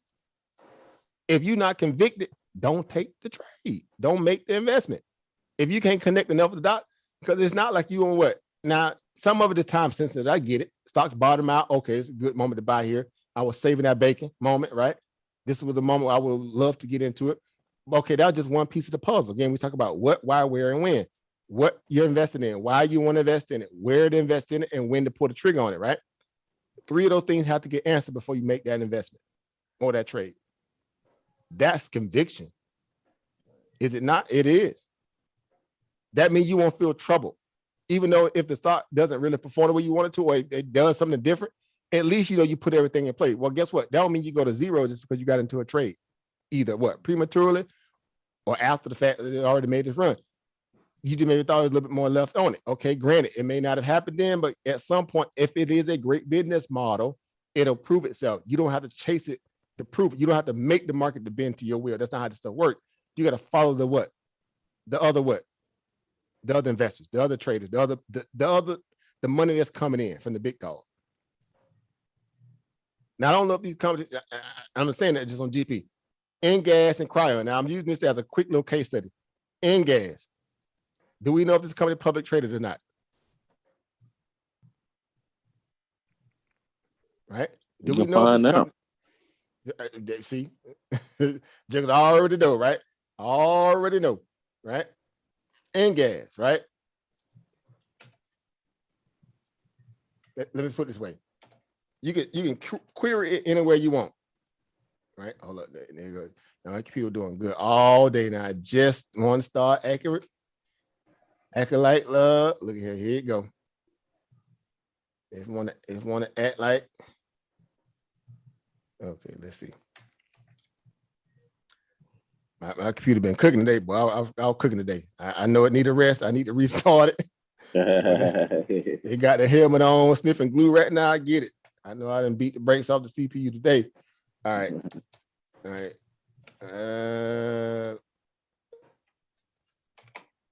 Okay. Gas publicly traded company, right? So you can kind of put it in there any kind of way to see if it comes up, in that perspective, right? And then you say, okay. Okay, it's working out. All right. So, why is this thing tripping? Sorry, guys. I know I need to restart my setup here, but it's one of them moments where I was cooking and I was rushing right into the training session tonight. So it's one of them moments. So forgive me. I do apologize for. It's all good. I'm running over time inside of my thing. So if you come to, let me see. All right. So yeah, if you come to, I think I'm on their website, the proper one, right? Let me see. Let's just go to the contacts and see if it's relegated and showing.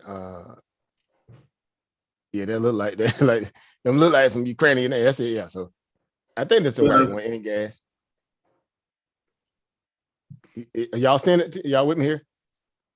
Yeah. Everybody with me here? Okay. I'm looking on. All right. So I mean, instantly you can see right here, it doesn't have, investor relations site. Now they have, whatever they site map will give you far as what they have, and it'll show you whether or not if it is or not, right?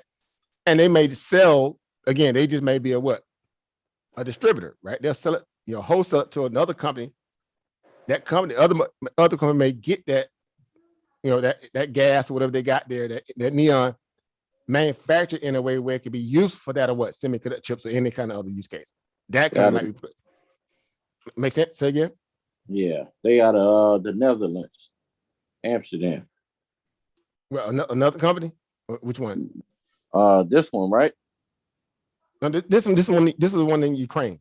Ukraine. Okay. Yeah, this actually, matter of fact, the one city that's being overtaken right now, that's all in conflict. Mariupol, whatever that one y'all probably hearing a lot lately. But that Mariupol little area, boy, look at Russia beating the brakes off them jokers over there. Boy, joker can't catch a break, boy. Boy, look at him. They pulling back. Next thing you know, but it come more shelling. And there they go, that shelling stuff, man. Just call it what it is. They bombing them, dog. It's all that shelling stuff. But yeah, so in gas in this regard, of course, we don't see any kind of investor relation value down there. Again, but they're just a supplier, right? But they're very important. They're very important. And it's in Ukraine. And then they probably shut down basically next to nothing right now. Right? Because that whole area that they're in right now, Mariupol, is getting bombed literally right now as we speaking. So there goes your supply. Right? In gas, it main. The other one was, what was the other name? The other company? Cryon. Yeah. What is that? Cryon, yeah. It says our products, inert gases, xenon, krypton, neon, helium, and liquid. Medical gases, technical gases, they deal with all that. Gas mixtures, collaboration gas mixtures. Yeah, they doing everything. That stuff is important for medical, manufacturing chips, and many other things as well. Because think about how important gases are. Gases are very important, especially in medical, to level out some of these different machines. It gets very, very intricate, right? we talking about gases here, from solids, solid states, liquids, whatever the gases. Very, very lucrative industry too. Why? And it's very dangerous. So that comes with an occupational hazard. You're dealing with the gas, right? Like methane, something like that, methane, whatever. Right. You can really get paid, right? Because it comes with that hazard value too. But it's very, right. These are very vital necessity type of what? Ingredients in a way. There's other company here, Cryo. Look at it. Look what they had. Odessa. Odessa was getting bombed, like breaks all Odessa too, right? I think this down in the port area, if I'm not mistaken. Odessa, real quick. Let me see. It's somewhere close to it. Yep. Because they were talking about that Odessa region. Of course, Russia want to own that seaboard area of Ukraine, right? Because now they can move products, right? See, there you go, right there. Look at that. That thing's sitting right on. Look at it. It's sitting right on the water too. Obviously, they can ship it in and out real quick. Now they mine wherever they mining it from. Of course, it may be in the interior somewhere, but headquarters is sitting out here. Of course, it makes sense, right? They bring it here and ship it, But nonetheless, you see what's going on there, right? They go Moldova there. Of course, that's greater Ukraine here, sitting right on that area there. Crimea is over in this area here, right? So the Russians already took Crimea. Now they trying to take this whole port region. Why? If they control this entire port region around Ukraine, that's the export right there. Meaning Ukraine, they're gonna be choked, bro. You can't move nothing on the sea. If the Russians control all that. Makes sense? I know we have a little military science moment now, but y'all get it. Yeah. The neon shortage is because of Russia attacking Ukraine. Exactly. Right? The whole idea behind that. And so again, these are things that you can, again, just nerd stats for nerds, if you want to call it that, right? A little special thing on your phone. You're like, what's this stats for nerds stuff? Their entire business been disrupted. Look at it. They got neon isotopes, helium, xenon, and what? Krypton. Watch out, Superman. Well, y'all thought Krypton was fake, didn't you? Y'all thought kryptonite was this old fictitious stuff, huh, man? There's some real Krypton out there for real, huh? Ain't it, man? Yeah, see, boy, you're gonna get that work today. You can go buy your ounce of it. Like, boy, I got that Krypton, boy. You don't know. Well, you spring this right. You're springing this on your little Lucky Charm, right? Put all this down with this Krypton, boy. Right. Springing this on your Lucky Charm. Come see me in the morning, bro. If you wake up.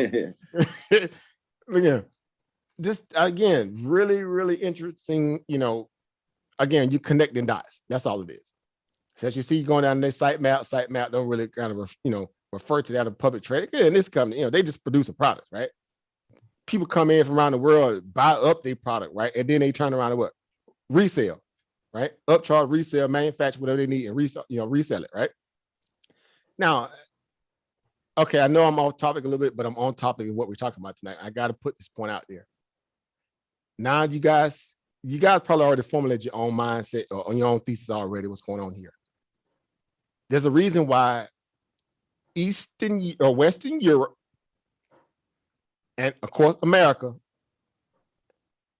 has a vested interest to try to control Ukraine.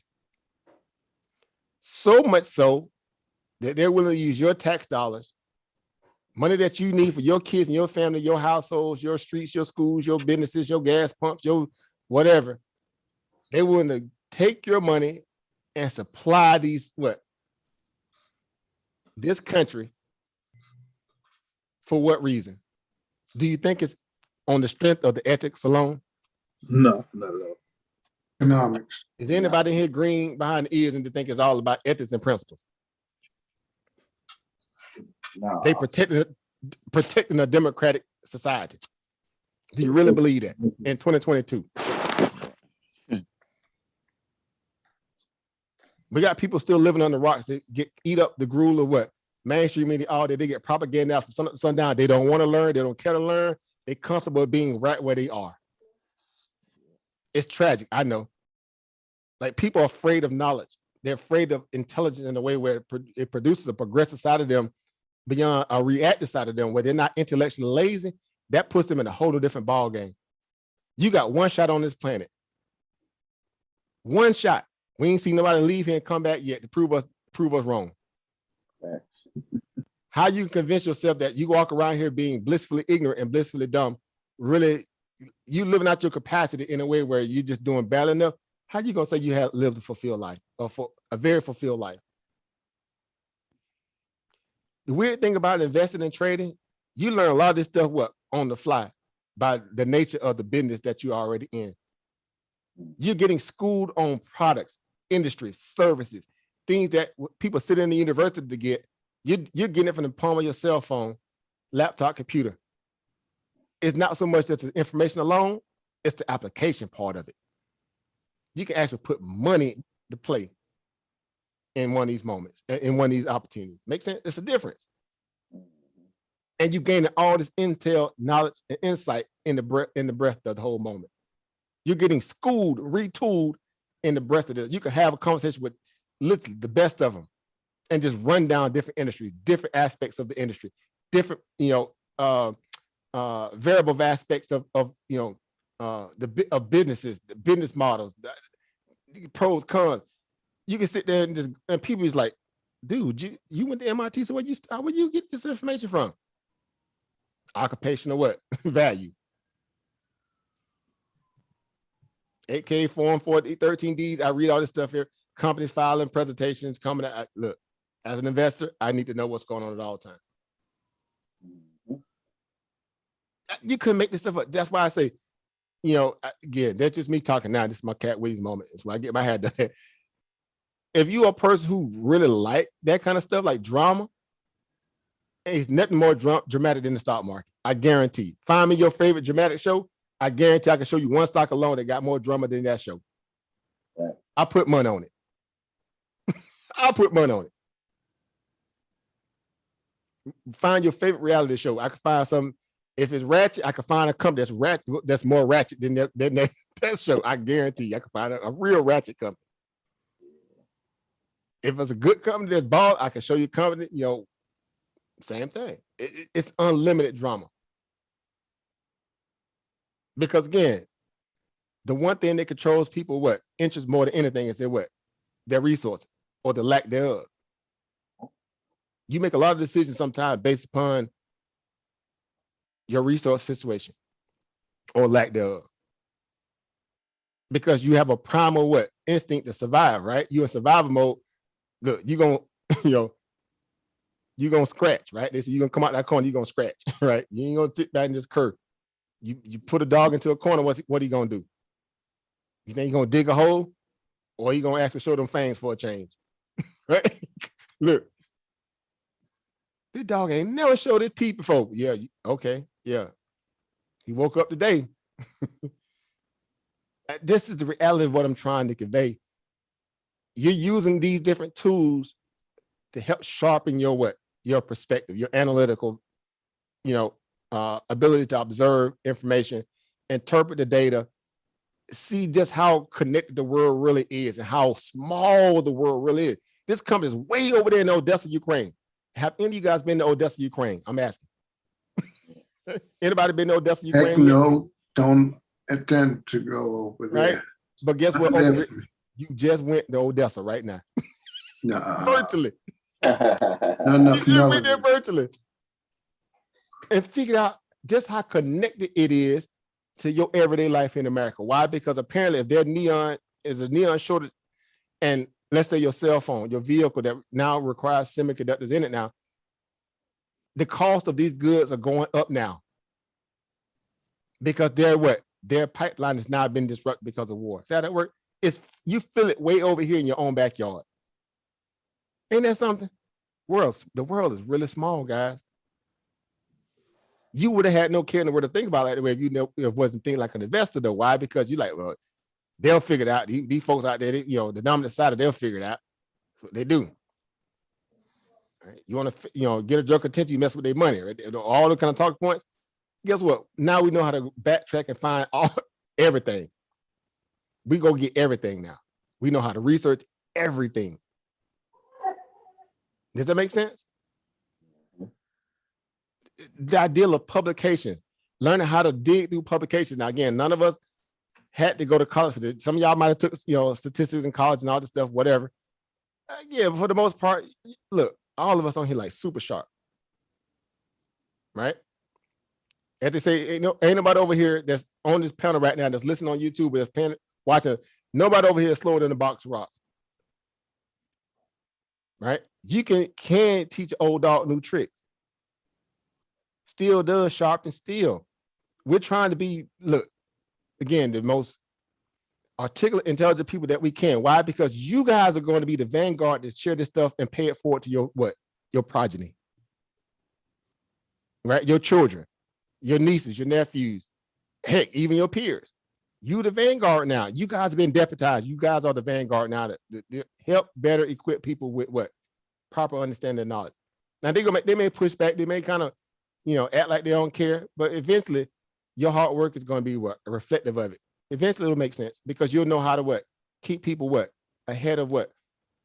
Problems, situations that may arise. Again, food shortage is happening now. Again, if they can't grow a lot of corn because of what? They can't get the potash and the fertilizer that they need to grow a lot of corn because it sucks up a lot of nutrients from the earth.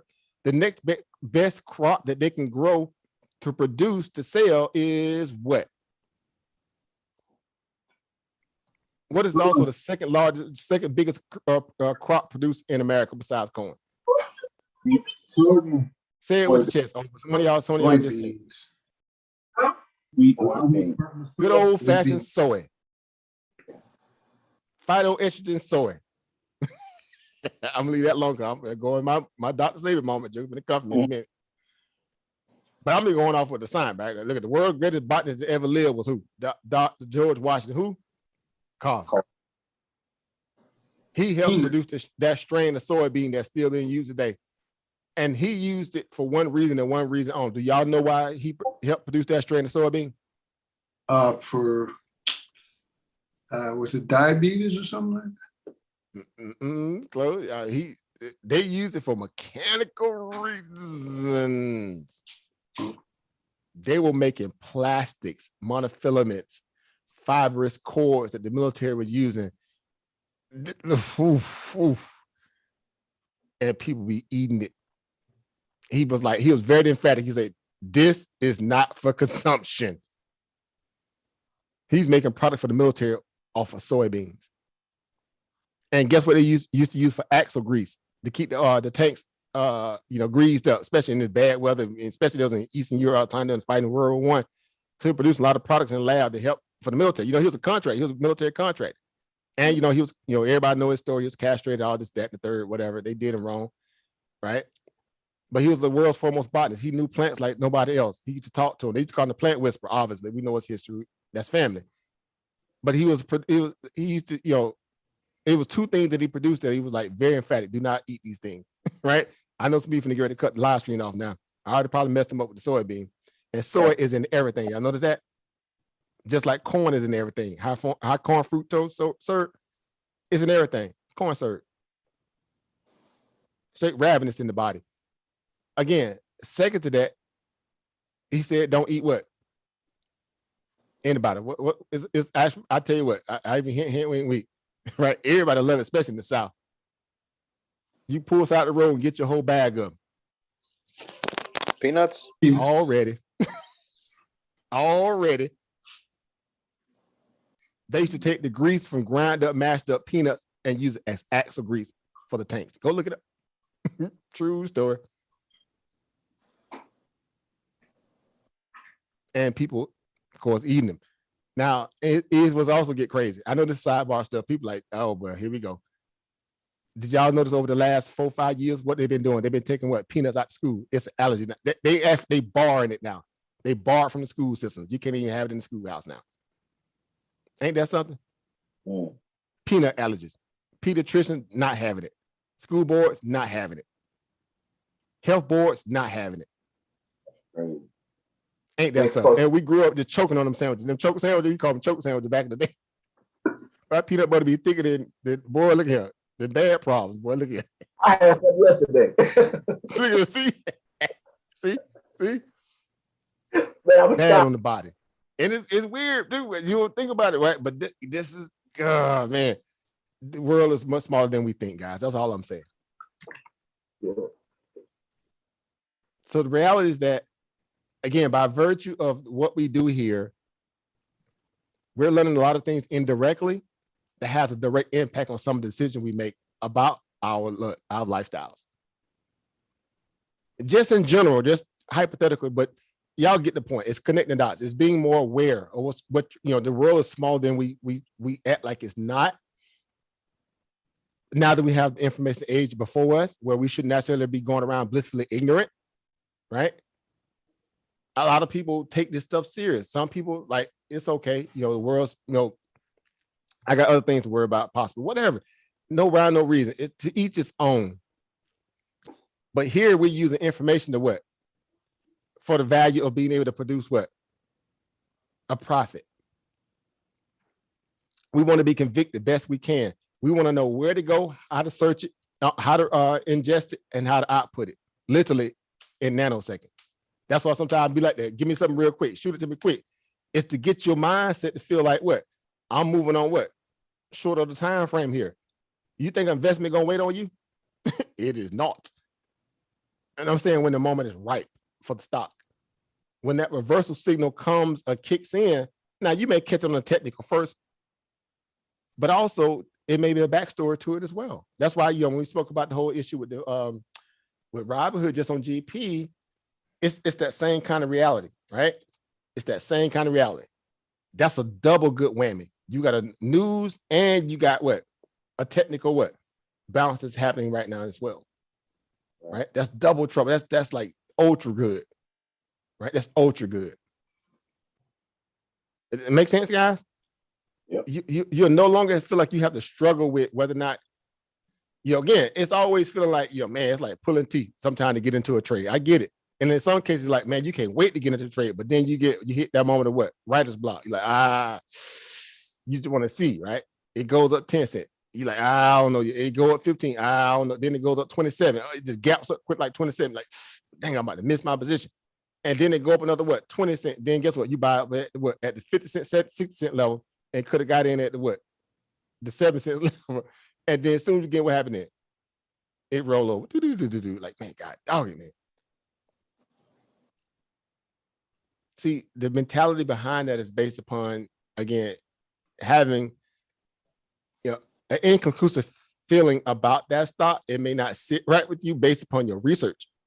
And then your spider sense might have made you feel like, nah. But guess what? You didn't lose anything if you never got into the trade. Why? Because guess what? You gain more than you, and then you feel like you probably would have gained if you would have got in this trade and you wasn't necessarily comfortable in it. You gain actionable intel. You gain pattern recognition. You gain that understanding of reversal signals. We're using moving averages. We're using these different tools to help us formulate what? A better understanding of how to what? Track it and measure the markets. Shorter time frames, bigger time frames. You always start off with the daily if you're looking at a bigger picture. And then you can condense that thing down. You can do a 4 hour, you can do an hour, whatever floats your boat from that perspective on, whatever indicators you're using from that point on, is to give you what? Guidelines, rules, and boundaries. That's all they're there for. They're basically training wheels. I call them training wheels. That's what indicators basically are to me. They're training wheels. They're telling you in so many ways when it's what? It's game on, and when it might be what? Time for what? Game off, right? Right? Again, same reality. It's the same reality. Right? You whatever stock you can think about, we can spot where its reversal signals are about to happen, could be, setting up for such a scenario, whatever. We can spot them. And we can go through chart after chart after chart after chart after chart. And we'll be able to do that successfully, at least at an over 90+ percentile, accuracy rate. Because this stuff becomes what? Homogeneous to your mindset. You know what to look for, how to interpret the data, and how to make an executive output decision based upon what you're seeing. Does that make sense? Again, what's the old school rule that we keep talking about more than anything too? Moving averages act like what? Magnets. Magnet. Look at that big old oval right there. Stop playing. Stop playing. Stop playing. And then it gave you a rounded top. There's your what? Your real rising wedge. They're actually at the top where it kind of what? Flat lined out. If you were up here at this point here at all that resistance right there, you ask yourself, man, that ain't resistance. It's going to go higher. After seeing all that and at the top of the integration, whatever, whether you use band or not, but you just look at the moving average alone, you saying, look at that, what? Look at that extension. Oh, this thing topping out. It's running into a supply zone. It's a shortage of what? Buyers up here. Somebody getting ready to sell. And guess what Sister Monica did on y'all? Let me get me one of them 14 fitted puts. Let me get 5 on 10, Charlie. He went right on in there after riding this thing up and bought her some puts and rolled it back down. Ain't that something? Ain't that something special? It's like a thing of beauty, ain't it? You make money going up and you make money going down. All this happening no matter how many days? 1 day, 2 days, 3 days, 3-day operation. Somebody's entire yearly salary was made in this 3-day movement in Robinhood. Ooh, boy, let that marinate for a moment. Somebody came in with that big boy bag, rolled it up and rolled it back down in 3 days and made more than somebody making an entire year. The thought of that alone should make you guys get like, God, boy, I got to get, look, boy, ain't nothing to deny me from this. Not saying that you have to be a glorified trader. It's just understanding how markets work. So when you go to stake a position, guess what? At least you feel very comfortable and convicted in knowing what you're doing. And it don't seem such like a drag on you to feel like, oh man, I don't know if I should, whatever. That's process. That's marathon, not a sprint. That's understanding, overcoming what? These illogical fears that one would have about looking at the market. You know how the markets are reacting are based upon the rules of what it's trying to tell you what to look for. Now that we know what to look for and not, get caught up in our thoughts and our minds, our feelings, you just now became a what? You became a sniper. All you guys in here about to get your sniper, you got your sniper wings, sniper badge, sniper pistols, all that. Look here. You move different. They say it hit different once you know what you're really looking at or listening to. Make sense? Don't the information hit different now that y'all know what to look for and what you're listening to? Or what you, again, reading? Mm-hmm. It do hit different. You like, man, you gaining massive intel, massive knowledge. Again, people sitting in university learning stuff, paying what? Hundreds of thousands of dollars, tens of thousands of dollars. And you got it for free 99. Right. And you get to put it to work literally like tomorrow, right? Literally tomorrow. So again, that's what this is about. Utilize it. Publications, right? These different websites where you go to get your news, how you get it. We talked about before, falls like if we doing like a video or publication, where to go, right? You trying to get information on learning how to what? Read candlesticks, read patterns or whatever the case. Y'all know, well, especially at this point, y'all know exactly what to do. Or where you would go in essence to get that kind of level of information. Again, free 99. Free 99. Look at right here. Look at this right here. We're talking about reversal patterns and all this stuff. Why? Because what just happened recently in the SP 500? What just happened in the SPY recently, guys? Actually, today. Reversal. It happened 2 days ago. Reversal. Look at that. All day, every day. Come through, over Sunny. Let the world know. This is what we're talking about here. See, that's why I say it takes a village, guys. That's what everybody, man, look, I tell you guys, man, you're building something and you may understand it, then some of y'all may not, but it's gravity, man. You got a lot of gravity, man, underneath y'all, man, because see, it's the ideal of our think tank.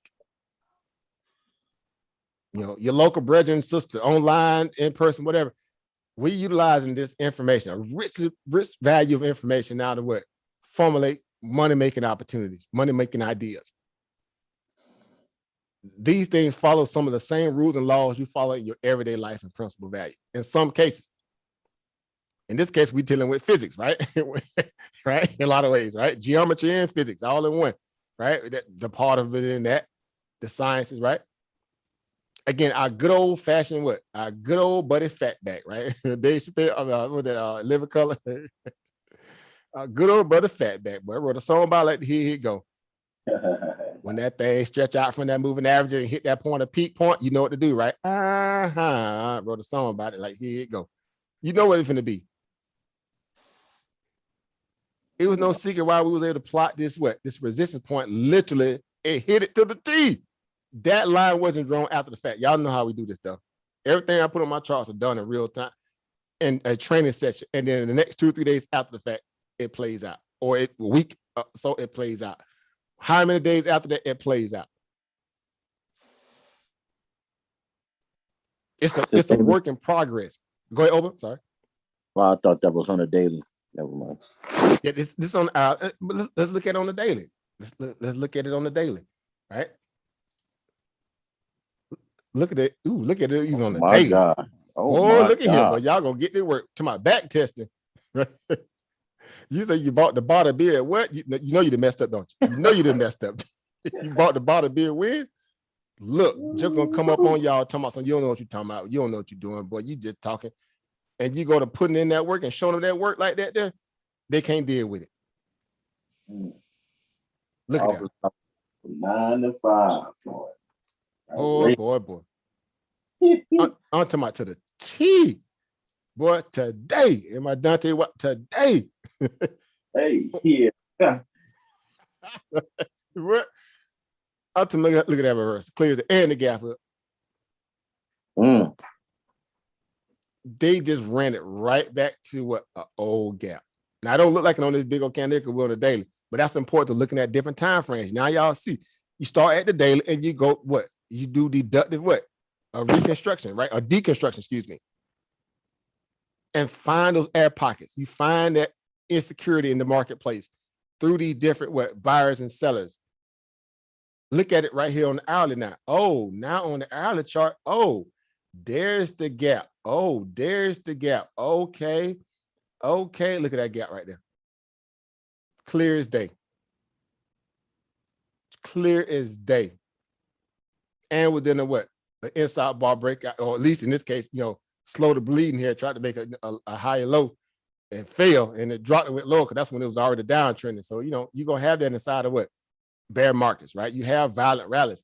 You have, in this case, they say the most vicious rallies that you would get actually come inside of bear markets. Y'all know what they call them? The technical name for it? Anybody?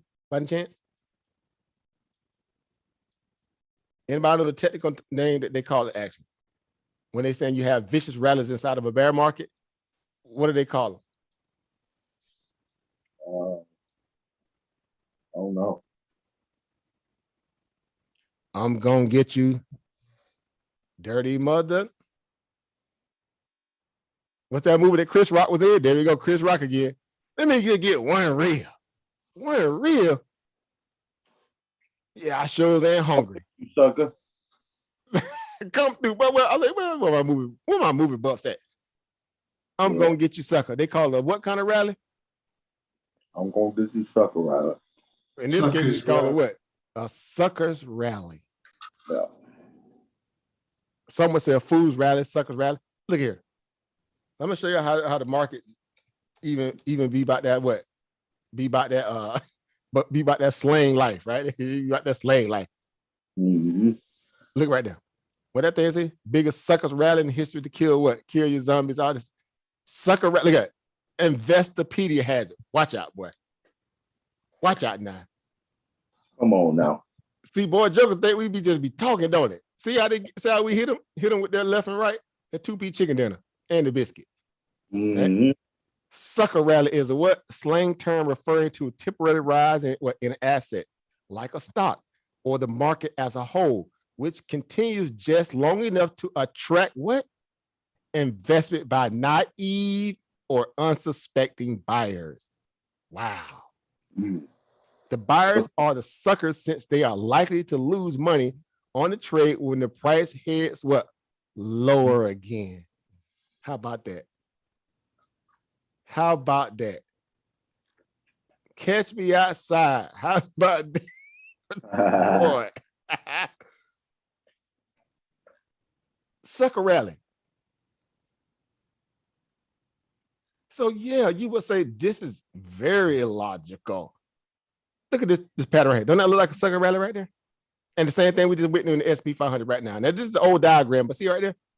Mm-hmm. Just up, overarching, hit that point where it start to kind of what?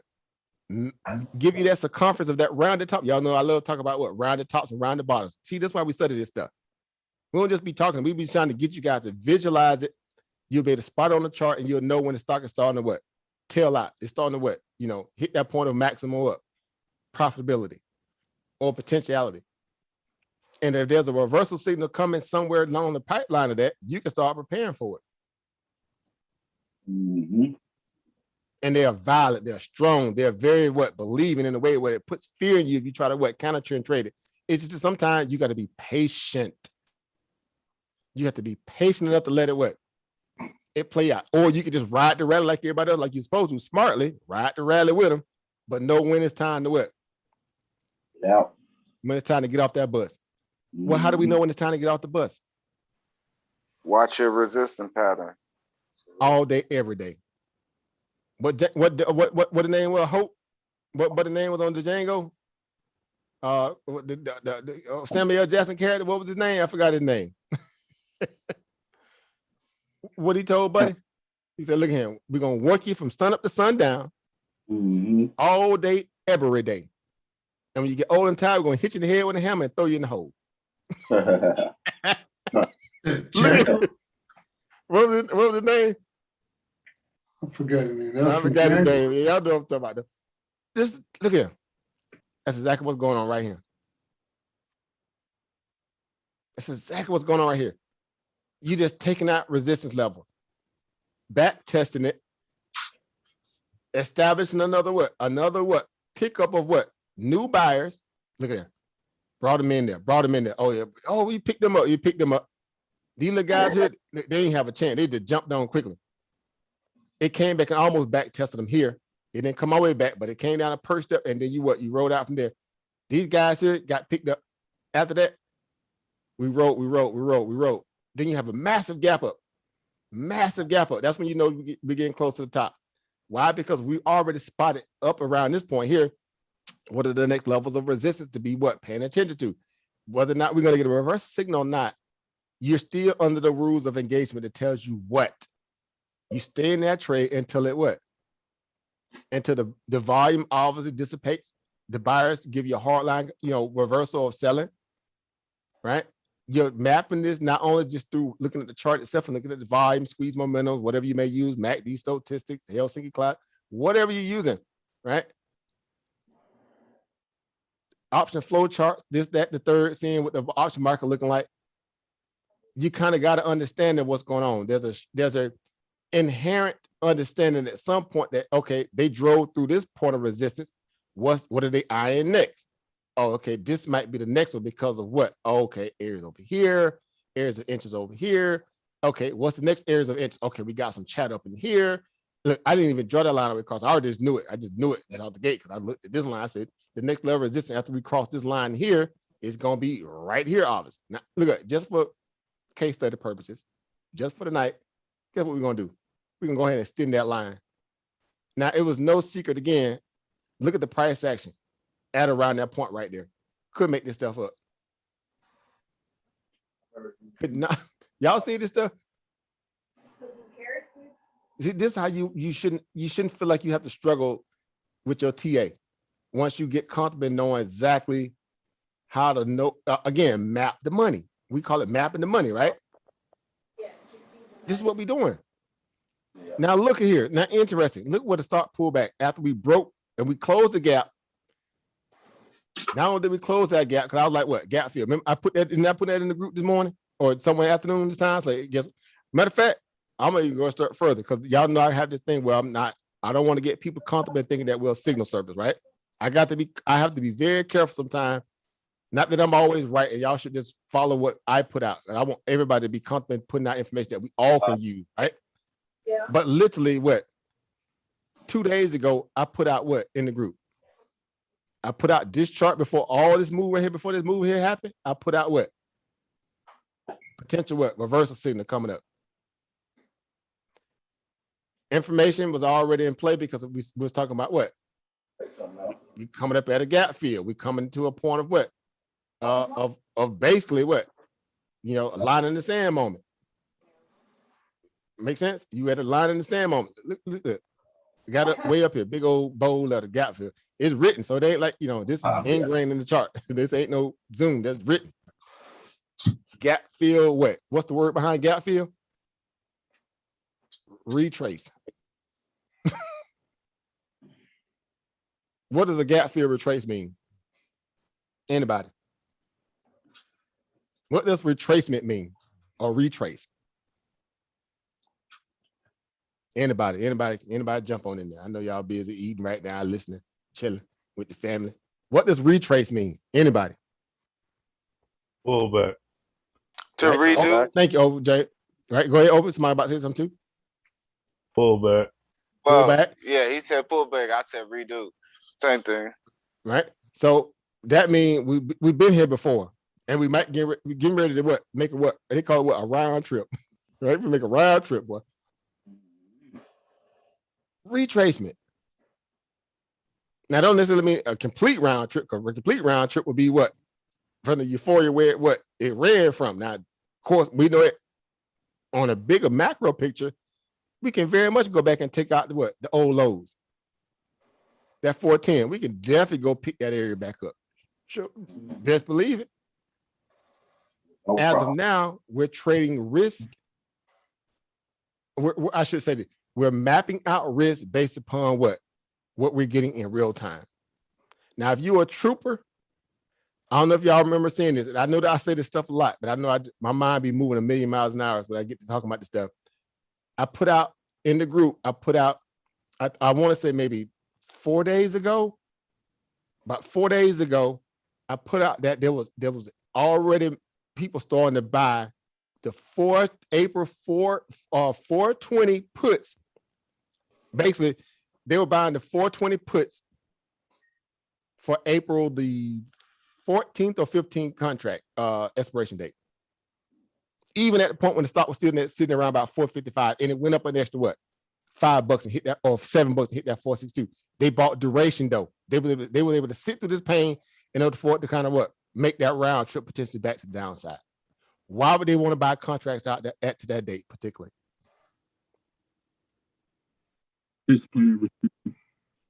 Taking over. I would say just to play that retracement. To play the potential retracement, right? In a lot of ways, right? That reversal, right? Okay, what's so important about 420? Well, guess what? We don't have to take what they call it, a personal position one with the other. What the chart say? Gap fill. Right? Like with Richard Pryor, I don't know if you remember the old school Richard Pryor. What the clock say? What the clock say? Don't you be out there hanging all night, right? You need to be home by 11:30, right? Be home by 11. The market is, look, home is 420. 420, right? Look at it. Let's show you what I'm talking about here. 420, 420, 420, 420, 420. Y'all see this here? All that right there, all that defending, all that arrow around it, snaking around it. Now, again, what's the odds of that as opposed to it being what? 430, right? 430, right? 430, right? 430, right? Why not 430? Why not, because those were areas where it showed its greatest, I guess, if you will, if you want to call it that, its greatest opposition. Right? Because y'all know I've been talking about this like forever. Markets love, especially the SPY or the SPX, right? Whole dollar numbers. The whole dollar, half dollar mark, and what channels that I keep telling y'all to work with when we doing our kill box. How many points are we dealing with in the kill box? Is it 5 basis points or 10? 5 basis points or 10. Y'all know my strategy all day, every day. It's not even my strategy, it's our strategy. Why? Because you're trying to dumb the market down. There's a reason why I got these levels on here for a reason. Every time we have a training session, y'all notice that either we draw more new sessions or we improve on our previous one. It's to show you how to dumb down the market. The SPY love dealing in probability of what? Of tranches of 10. Half values at 10. If the market can gain 10 basis points a week, how hard is it to move? And again, given that it had no problems whatsoever and just moved on its own accord, y'all know where the market would be at this point. If it had to deal with war in Ukraine, Russia, all this, that, and the third, inflation, whatever, it'll just look, it'll just run, unabated, just keep running. And it'll play 10 point lots every week. Give it time for the RSI to reset. Give it time for new buyers to get, to get in, old sellers to get shaken out or whatever, and just revamp the supply and keep moving on to the next level. It's like playing a video game. You go from one level to the next level to the next level. Stop at the half level on this one here because maybe you got a little tired because that was a whole lot of, a lot of level jumping. Get ready, jump to the next level. Get ready for the next. Y'all see? Dumb the market down, guys. You won't have to struggle with your TA. This stuff you can do literally. Look, it's a lot of nights. I be sitting in the comfort of my bed. I'm on my cell phone mapping charts before I fall asleep. I fall asleep mapping charts out. Crazy with it. It's like when people go to bed and they be reading the books. You're reading the books, you got your books by your bedside. Guess what my books are gonna be all the time? This right here. Fine-tuning my game plan. Looking at it, a few more times, fall asleep, like no big deal. No big deal. There's use case in it though. It's actionable intel. That's just me though. That's where I get my hair done. Everybody has their own rhyme and reason to this stuff. I get it. And we're not trying to push it on people and say, you got to do this, you got to do that. The reality of what we're trying to do here is get people to see the extent of how important the information really is in a way that you can use it. You can use it. See, a lot of people, they got information, but it's just what? For them, it's word salad. It's like, I got this information. I got this knowledge. That's fine. Whatever, right? We're here to tell people, whatever, whatever you feel good about. But the great thing about what we're getting here, guys, what do we get? We get a chance to monetize it. Right. That's the difference right there. That's grand opening, grand closing already. We get to monetize it. Let that marinate for a moment. That's worth something to me. If you ask me, that's just me. But all we're doing is just, we're mapping the money out. We're planning in the future. We're playing off the past and planning for the future. We're planning off the past and playing for the future. Simple as that. We knew this resistance was coming. We knew it was coming. We're dealing in probabilities. It's not 100%, but it's dang sure in the 90s. Facts, right? Being patient. As soon as we get to 462, I'm buying puts. Now that was the most maximum time to buy puts. Even if you bought them ahead of time right here at 455 for the 420 strike price going in the next month, the next 2 weeks, next 2 weeks or 3 weeks, I'm buying, look here. If I get it up here to 462, because I know where they're going, I'm gonna buy me some duration up here at the top. Remember we talked about duration last week? I'm gonna get me some duration here into this pullback. Because now the onus is on who?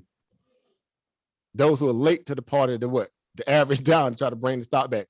Big money was selling today. Y'all think that kind of drop like that was just retail money right there?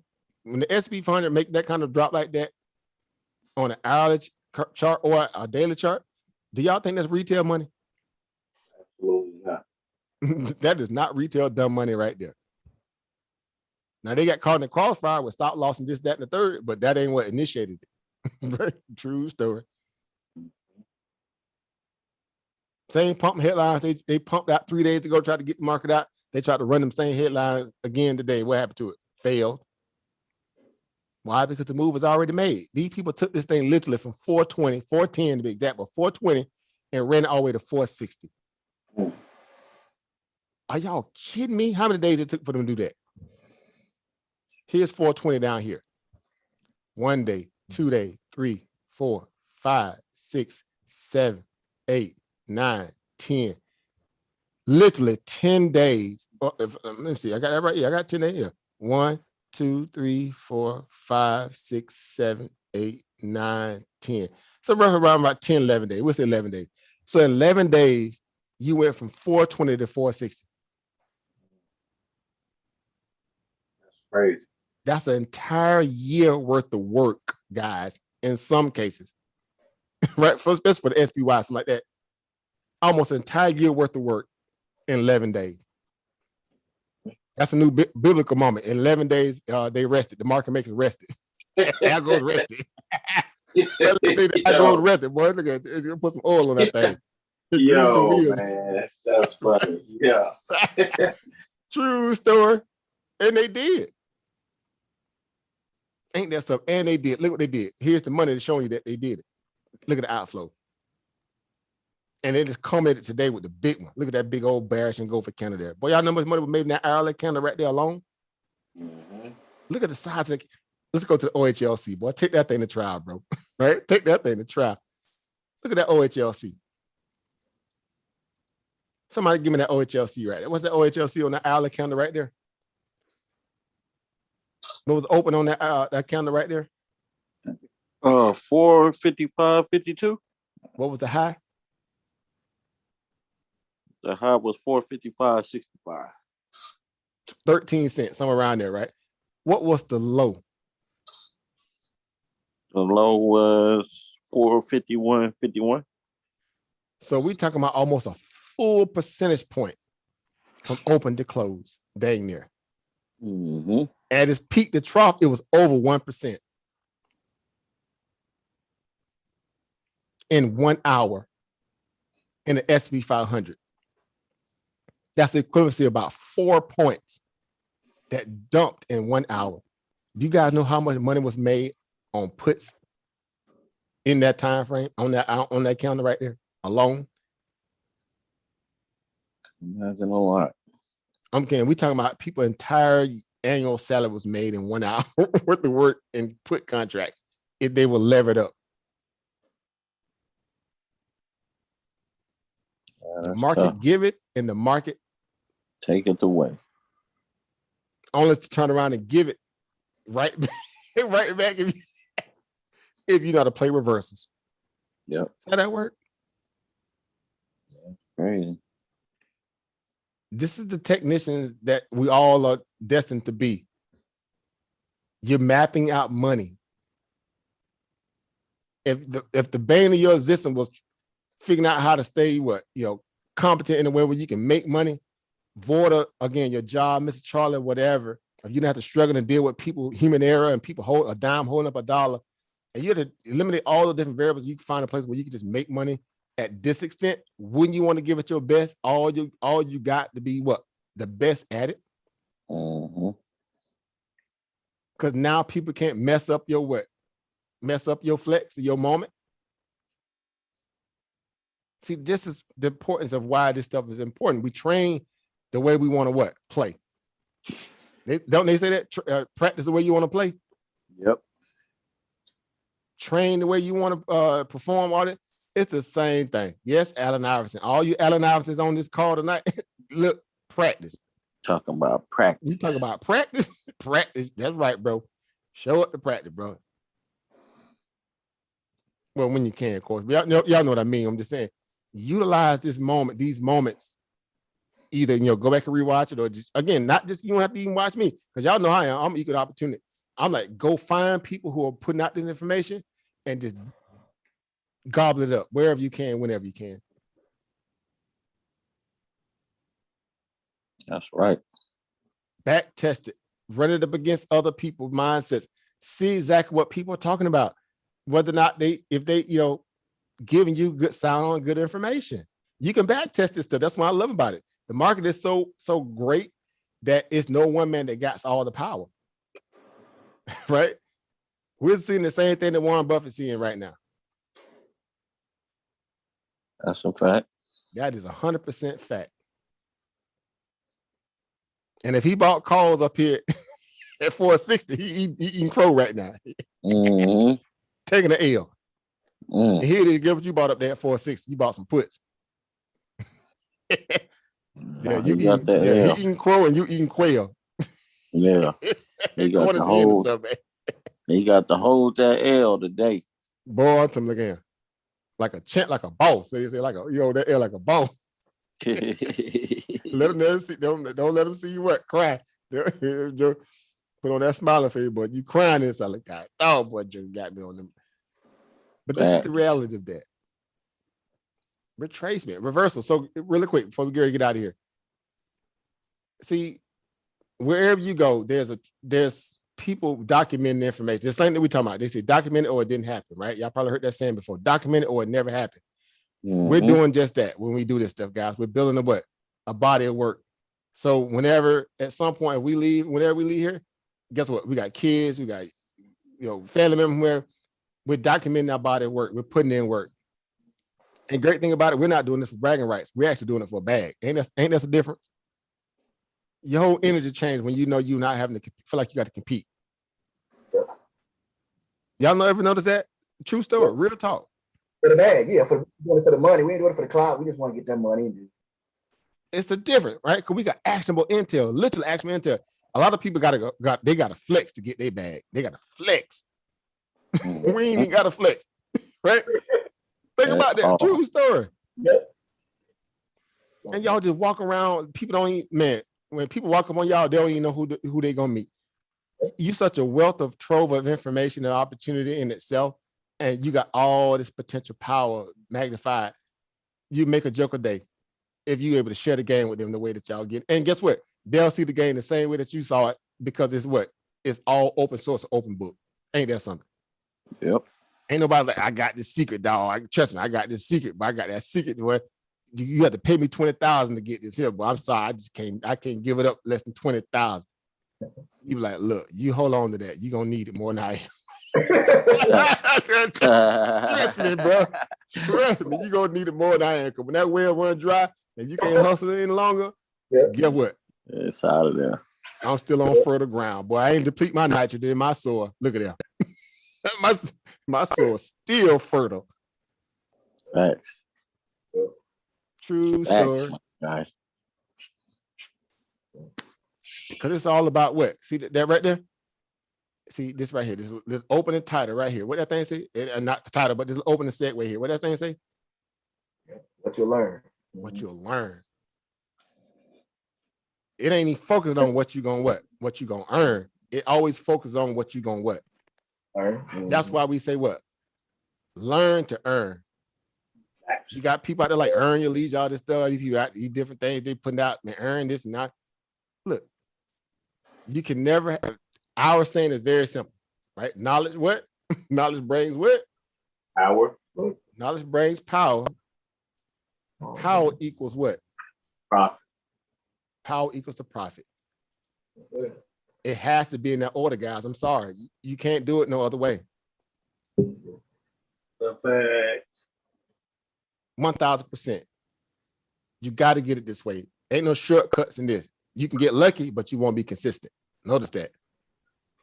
It ain't hard for a person to chase a stock. Give me a ticker, bro. Give it to them. They make a bag. They back the next day. Y'all got any more tickers? Yeah. No, we got this book, this knowledge, though. Come here. Come here. I got you today. Come here. I knew you were going to come back. I knew you were going to come back. You made a bag, boy, you coming back. You like, y'all got any more tickers? Yeah, we do. Come here. Let me teach you about this pattern, this setup here. More than tickers, boy. That's right. Where them tickers at? Where them tickers at? Look. See, this is what makes this stuff great. So guess what? There's many other, again, it's a plethora of things on the internet that you can go to get this information. There's a plethora, right? A place you can, a cornucopia thing. Look, your cup runneth over. If your interest level is there, though, you have to have the willingness to want to learn it. It'll lead you to other what? Deeper and deeper and deeper. Right? I put in reversal patterns up here in YouTube in the search bar in the query. All this stuff just start popping up, dealing with it for the most part. Like couldn't make this stuff up. Right? No harm, no foul.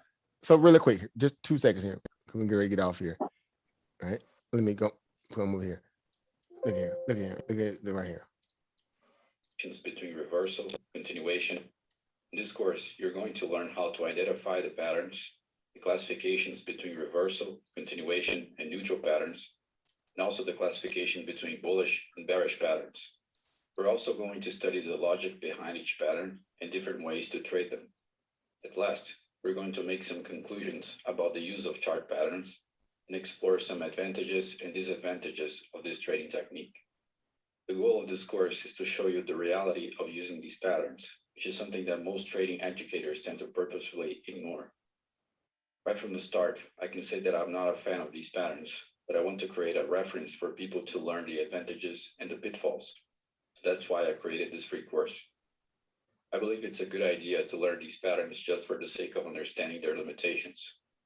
Before we begin, you should understand that this video, just like any other content you will find on my channel and website, is for educational purposes only. This is not investment advice. Trade at your own risk. That said, let's begin first by talking about how to classify the chart patterns. The chart patterns classification works a lot like the candlestick patterns classification. If you don't know how candlestick patterns work, I have a free candlestick patterns course you can check out in the YouTube card. There are basically two ways of classifying the chart patterns, and they add on top of each other, as we'll see in a moment. The chart patterns are classified by direction and type. Let's begin by studying the first classification, which is the direction of the chart pattern. The direction classification relates to the direction that price is supposed to go after the pattern. Since we are talking about price charts, there are only two directions that price can go, meaning that it can either go up or it can go down after the pattern. When the chart pattern implies that price will go up after the pattern, we classify it as a bullish pattern. When the chart pattern implies that price will go down after the pattern, we classify it as a bearish pattern. Beyond the direction classification, we also have another type of classification that adds on top of the first one, which is the type. There are three types of chart patterns: the reversal patterns, the continuation patterns, and the neutral patterns. The type classification tells what's going to happen with price after the pattern in relation to what was happening with price before the pattern. Let's analyze these three types individually. Reversal chart patterns indicate that price will go in the opposite direction after the pattern is formed. For example, if price is going up and a reversal chart pattern appears, it means that price will go down after the pattern. The opposite is also true, of course. If price is going down and the reversal chart pattern appears, it means that price will go up after the pattern. The continuation chart pattern indicates that price will resume its current direction after the pattern. For example, if price is going up and a continuation chart pattern appears, it means that price will continue going up after the pattern. By the same token, if price is going down and a continuation chart pattern appears, it indicates that price will continue going down after the pattern. At last, we have the neutral chart pattern classification, which means that price can either go up or down depending where price breaks out of the pattern. The way chart patterns are classified is by combining these two types of classifications together. For example, when we talk about a bullish reversal chart pattern, we are talking about a pattern that appears when price is going down in order to signal a reversal to the upside. That's the case because the term bullish indicates what's going to happen after the pattern, which in this case is going up, and the term reversal means that price will change its direction after the pattern. If price will change direction after the pattern and it will go up, it necessarily means that it was going down before the pattern. In a bearish continuation pattern, price will be going down, and after the pattern appears, price will continue going down. In neutral patterns, we don't care about what's happening before the pattern. We simply take a look at which side price breaks out of the pattern, since that's the direction it will probably go. So if you see a neutral pattern and price breaks out to the upside, the pattern is indicating that price will go up. If price breaks to the downside, the pattern is indicating that price will go down. If these classifications don't make much sense to you, they will become clearer as we walk through the examples of each pattern. Let's now move on to the study of the most relevant chart patterns one by one. We will begin exploring each pattern in each classification, starting with the reversal patterns first. So these are the patterns that will indicate a change in price direction after the pattern is confirmed. The first chart pattern we'll analyze is the famous head and shoulders pattern. The head and shoulders is a bearish reversal pattern, and it looks like this. Notice that price will be going up, and after the pattern, it will go down. There are a few important elements in a head and shoulders pattern. We have the shoulders, which are highlighted by numbers 1 and 5. The head, which is highlighted by number 3, and the neckline, which is highlighted by the line connecting numbers 2 and 4. This chart pattern receives this name because the price action will resemble the shape of head and shoulders, which is something that makes it easier to remember and detect the pattern in real time. The logic behind the pattern is that price action will make a downward turn by failing to produce a higher high in number 5, meaning that price will reach a peak in number 3, in a failed attempt to surpass number 3 in number 5. All of this means that sellers are gaining power as buyers exhaust their energy. The important thing to pay attention when attempting to trade a head and shoulders is the neckline. This is the line that will tell you when price action breaks out of the pattern, therefore confirming it. And it's also the line that will tell you where to enter the market. The ideal way to trade a head and shoulders pattern is by letting price break below the neckline and wait for price to come back and retest this line. Some people attempt to enter a short trade as soon as price breaks down the neckline, but the problem with that is that you might enter in a much less precise point, so you'll end up taking more risk and a smaller potential return. As I said, the ideal situation is to wait for price to retrace back up to the neckline, and as price reaches the neckline, it's also important to check for signs that price is indeed respecting the neckline as a resistance. For example, if price comes back to the neckline, and as it reaches it, price creates some sort of bearish reversal candlestick pattern, you can think about going short. This is just one example, of course. There are thousands of different things that can happen if price comes back to the neckline to retest it. So in summary, there are mainly 2 ways of entering a trade using a head and shoulders pattern. You can wait for price to close below the neckline and use that to trigger a trade at market, which is a more dangerous entry, or you can wait for price to close below the neckline and come back to retest it, also observing how price reacts as it reaches the neckline. Beware that it's certainly possible that price closes below the neckline and then starts to rise again, completely disrespecting the neckline. That's why it's important to enter in the most precise place possible, as it will be less risky. Beyond the entry, you also need a logical stop loss placement and a logical target, and those will depend on the type of entry you choose. The logical stop loss order is above the high number 5 because as price breaks down the neckline, high number 5 will become a confirmed supply zone or a point where sellers confirm their power. If you don't know how supply and demand trading works, check out the Ultimate Beginner's Guide to Supply and Demand Trading in the YouTube card. This is the safest stop loss to use in a head and shoulders. Now you can begin understanding why waiting for price to retrace to the neckline is a better idea. It's because it will diminish the size of your stop. You can also put your stop above high number 3. As your stop loss size increases, your take profit target will have to increase proportionally as well. All right, I'm not gonna play all of that because it's late. But again, we're utilizing the ideal of why, I like to say, of course, you're a student of the game. You should always, you have ample opportunity, or I should say ample information at your disposal. Majority of everybody on here, if not everybody, got a cell phone, got internet connectivity, you have access to what? To YouTube, Google, Safari, whatever you use, Firefox, whatever you use. You have, the ability to query, right? To research, to again, watch the videos, to back test, or at least to strengthen your resolve, your conviction level in terms of what you're looking at. You don't, necessarily have to struggle if you don't have to, if you just become more comfortable and, having that repetitive value in your study habit. So where we like to say repetition becomes repertoire. It's the reason why we say that.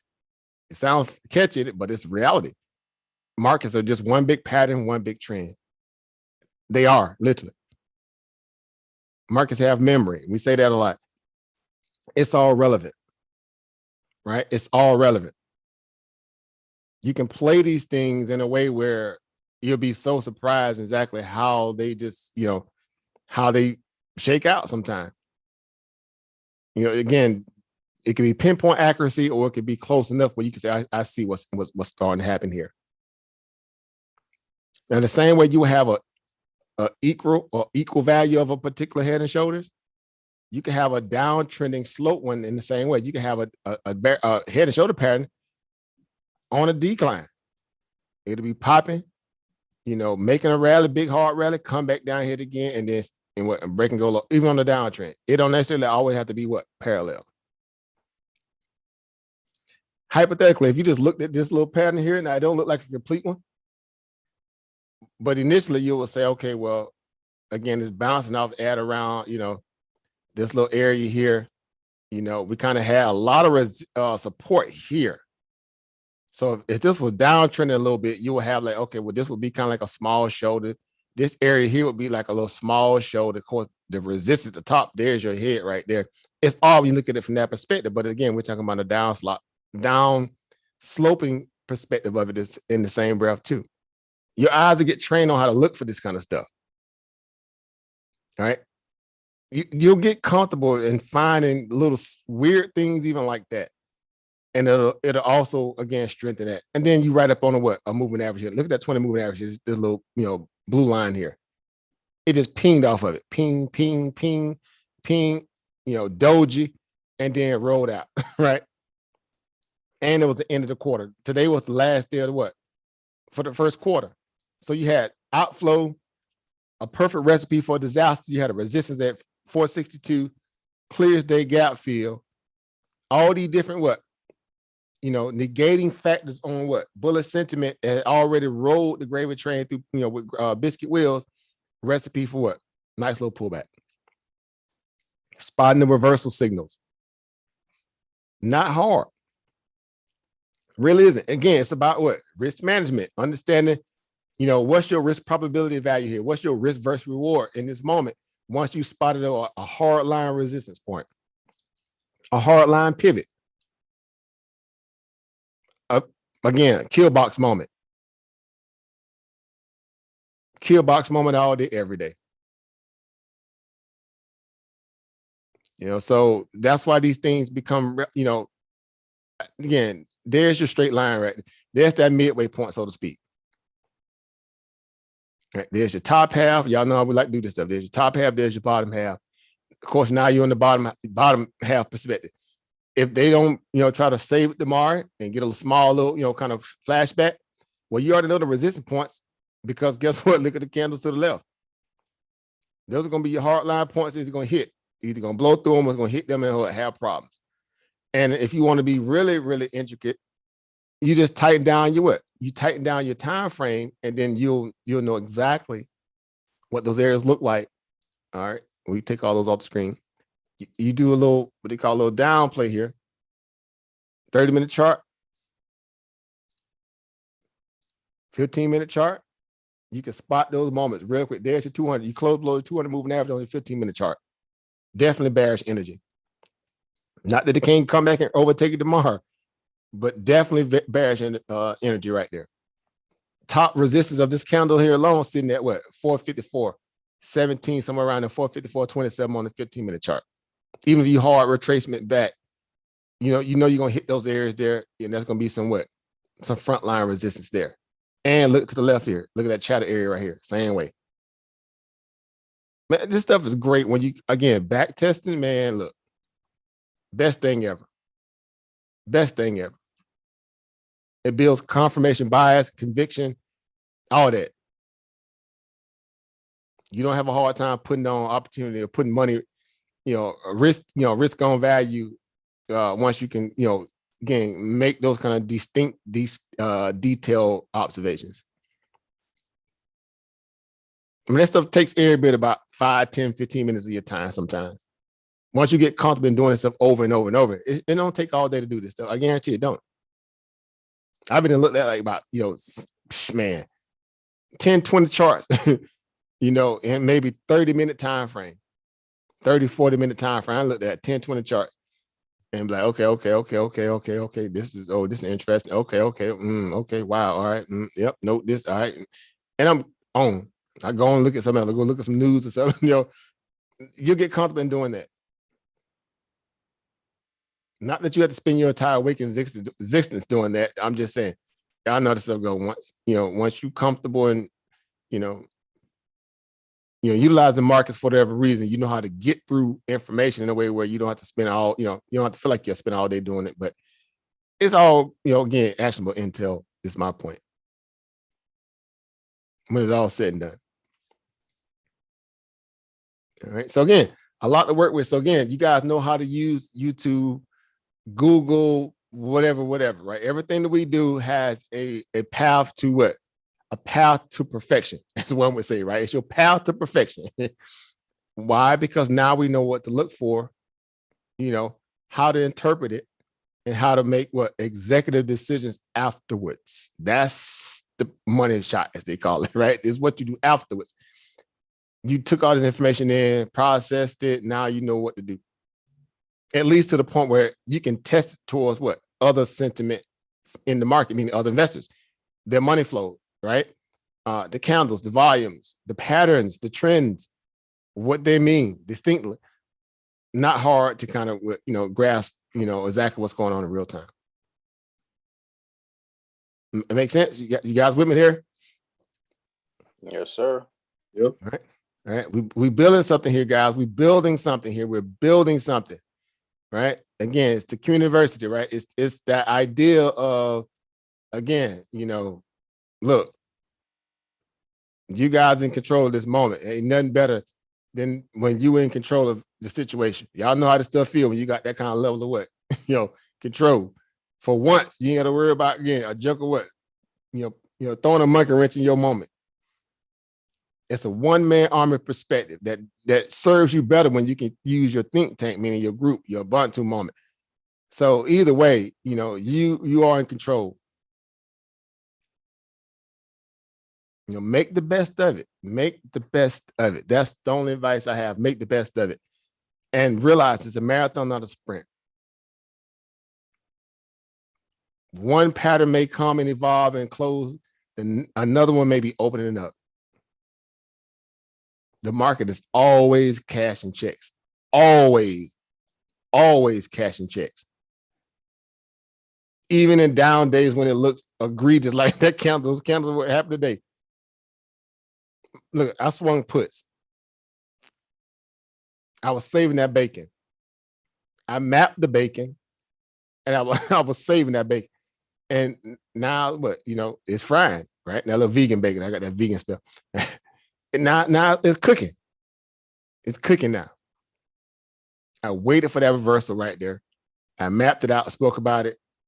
Like, okay, I'm just waiting for it to happen. And the gap was all I needed to know, that this is just, their desperation. It's that last extra push.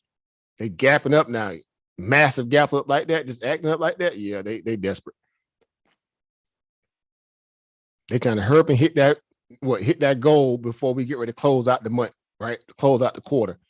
I mean, Wall Street, so telegraphic sometimes. But anyway, I'll leave it at that, guys. It's late. A lot of information to take in again, but everything that we're doing here, again, go back and turn it over inside your head, right? Learn how to move around the market, learn how to move around these different publications, learn how to research. Again, increase your research methodology, what to look for, how to look for it, whatever. Ask proper questions when necessary. Let the family help, right? Let those around you help. Let your patrons, your compadres, help you out, right? Know what these signals, suggest to you in a lot of ways. How to front run them, how to, again, plan in advance. All right, so that's it, guys. I ain't got nothing else. Again, some good stuff to work with. We got a big month coming next month. Literally, we here now. Literally, tomorrow's April Fool's Day. Ain't nothing that we put out today was foolish. I guarantee that. Besides this foolish rally, this sucker rally, right? April Fool. Somebody getting April Fool right now tomorrow. I guarantee you. What them calls will be looking dusty, right? And they bought them calls up there in that 462 area. Now they might get lucky and get bailed out, but right. Tomorrow, Wall Street might just pull a fast one on Joker. Joker just don't know. Boy, they run this thing all the way back up to 462. I was about to say, you think they might do that? Boy, that's my April Fool's joke. Pull a hat trick on the Joker. I'm like, boy, what was that? Boy, what they done on the Joker? I bet you know what, I'm gonna get right on in there with him, right? April Fool joke, right on up there to the top too. I'm gonna get me a bag. Y'all ain't gonna get me. But I'll be like Ezel, boy. They'll hit that flow. My neck and my back, boy. Look at here. I want it all. I can sell out of court for 150,000. What you got? I sell out of court for 150,000. So guys, y'all know what to do. Ladies, all the family out there, everybody, y'all, we know what we're here for. Let's make the best of it. Let's leave it all again, on the airways in this case, because that's what we do with Digital Nation at this point. You got to take all this stuff and have, your house saturated with all paperwork and books, unless you just want to print this stuff out. I do it a lot. I used to do it a lot. I used to have sticky notes everywhere, printouts all over the place. But I mean, all right, evolution of a trade. That's all I can say. Now I just figured out how to compartmentalize it and put it in the file cabinet inside my brain better. So I already kind of seen it. I know what it looks like. Repetition becomes repertoire. I file better now. We're all trying to get to that point where we can get comfortable in our right to be able to do this stuff. And so no rush. Trust me, no rush. Take your time. It's going to happen. I guarantee. Just being here, that in itself puts you in the game. Right? So utilize that. So, I mean, that's all I got, guys. So I appreciate everybody for coming through. Before we get out of here, like always, we'll do a roll call. Any other questions, guys, before we get out of here? Any other questions? Anything that's on you guys' mental ways, anything like that before we get out of here this evening for the family? Anybody? Well, I know I came in late. Did you guys discuss anything on Tesla? No, we don't typically do specific stuff. We just use them as use cases, or what they call it case studies. But outside of that, but just GP hypothetical, whatever, and dealing with Tesla whole coast, in that regard, we know what it's up against a lot of ways too. They actually got matter of fact, I use it as a quick little quiz on the way out the back door here. Tesla got something coming up very huge in the next on the next 2 days. What do Tesla got coming up in the next 2 days? Anybody? Of course, I already know, but y'all know these nerd stats, stats for nerds. Tesla got something coming up in the next 2 days. What do they got coming up? Stock split, isn't it? Say again? Aren't they doing a stock split? All right, so they got stock split at some point, but definitely not the next 2 days, because it takes a moment to get through the stock split. For the implement but they got something very important coming up in the next 2 days. Isn't it the thing with them and you with them supplying the missiles for Ukraine or something like that, or the rockets for Ukraine? Not necessarily, but and then that might be in the mix too a little bit, because Elon been doing supply, the satellites for him, whatever. But this is something even more important than that, because this is something that moved the bottom line for Tesla, right? This is something that goes on the books. Sales reports.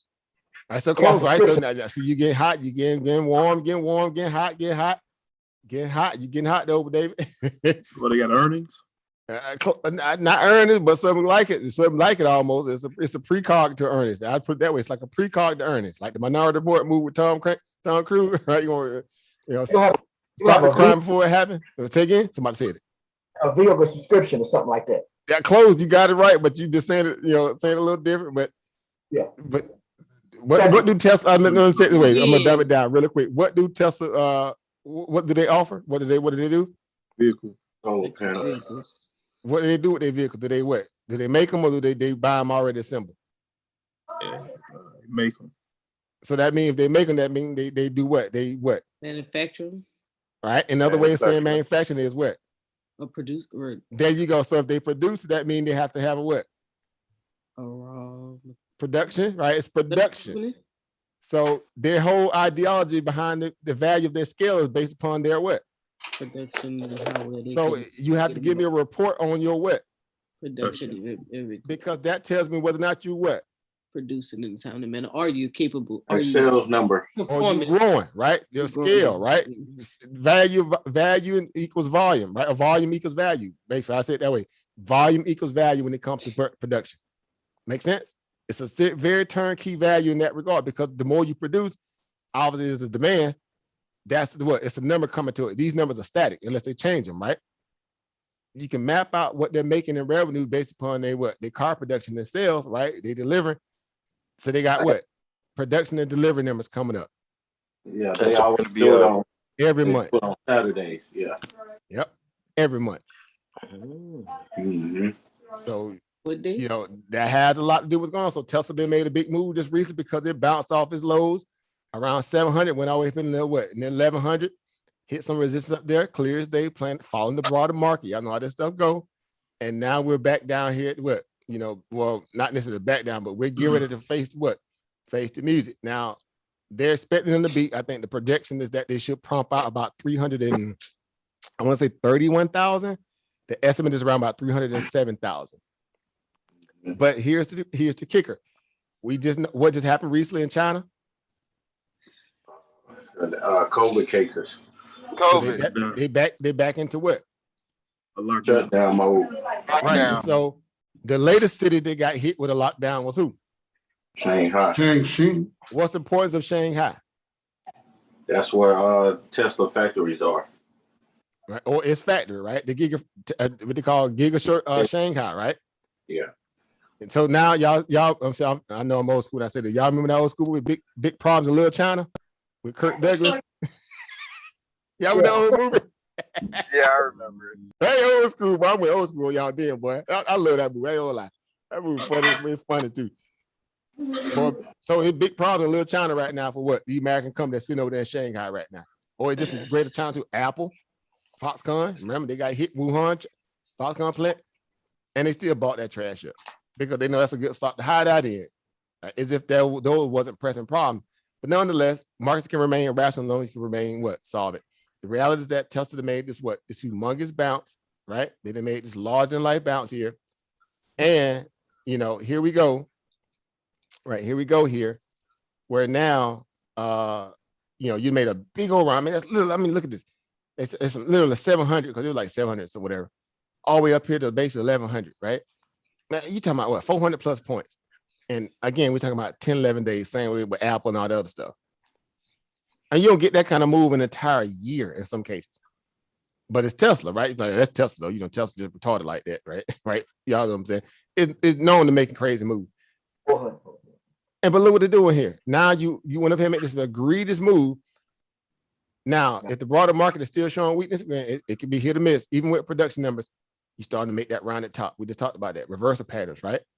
Potential. But they got a catalyst coming up. That makes what? Tesla an enigma. Because they can utilize that catalyst potential to what? To try to what? Buck the trend, buck the reversal trend and run it back. It's kind of like what the dude was just saying on that on the video, right? Even if it's like a head and shoulder pattern, right? You may come back after you're supposed to complete that down move after it produced, but you'll come back and test that neckline one more time. Guess what? The timing couldn't been that much more impeccable for Tesla because this production number can give them a chance to come back and back test that a neckline, so to speak.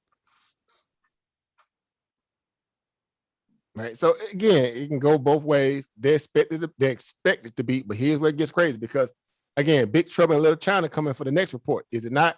How long Shanghai was shut down? For like 4 or 5 days. So that means 4 or 5 days or Tesla not having production. And y'all know Elon is a stickler for that kind of stuff too.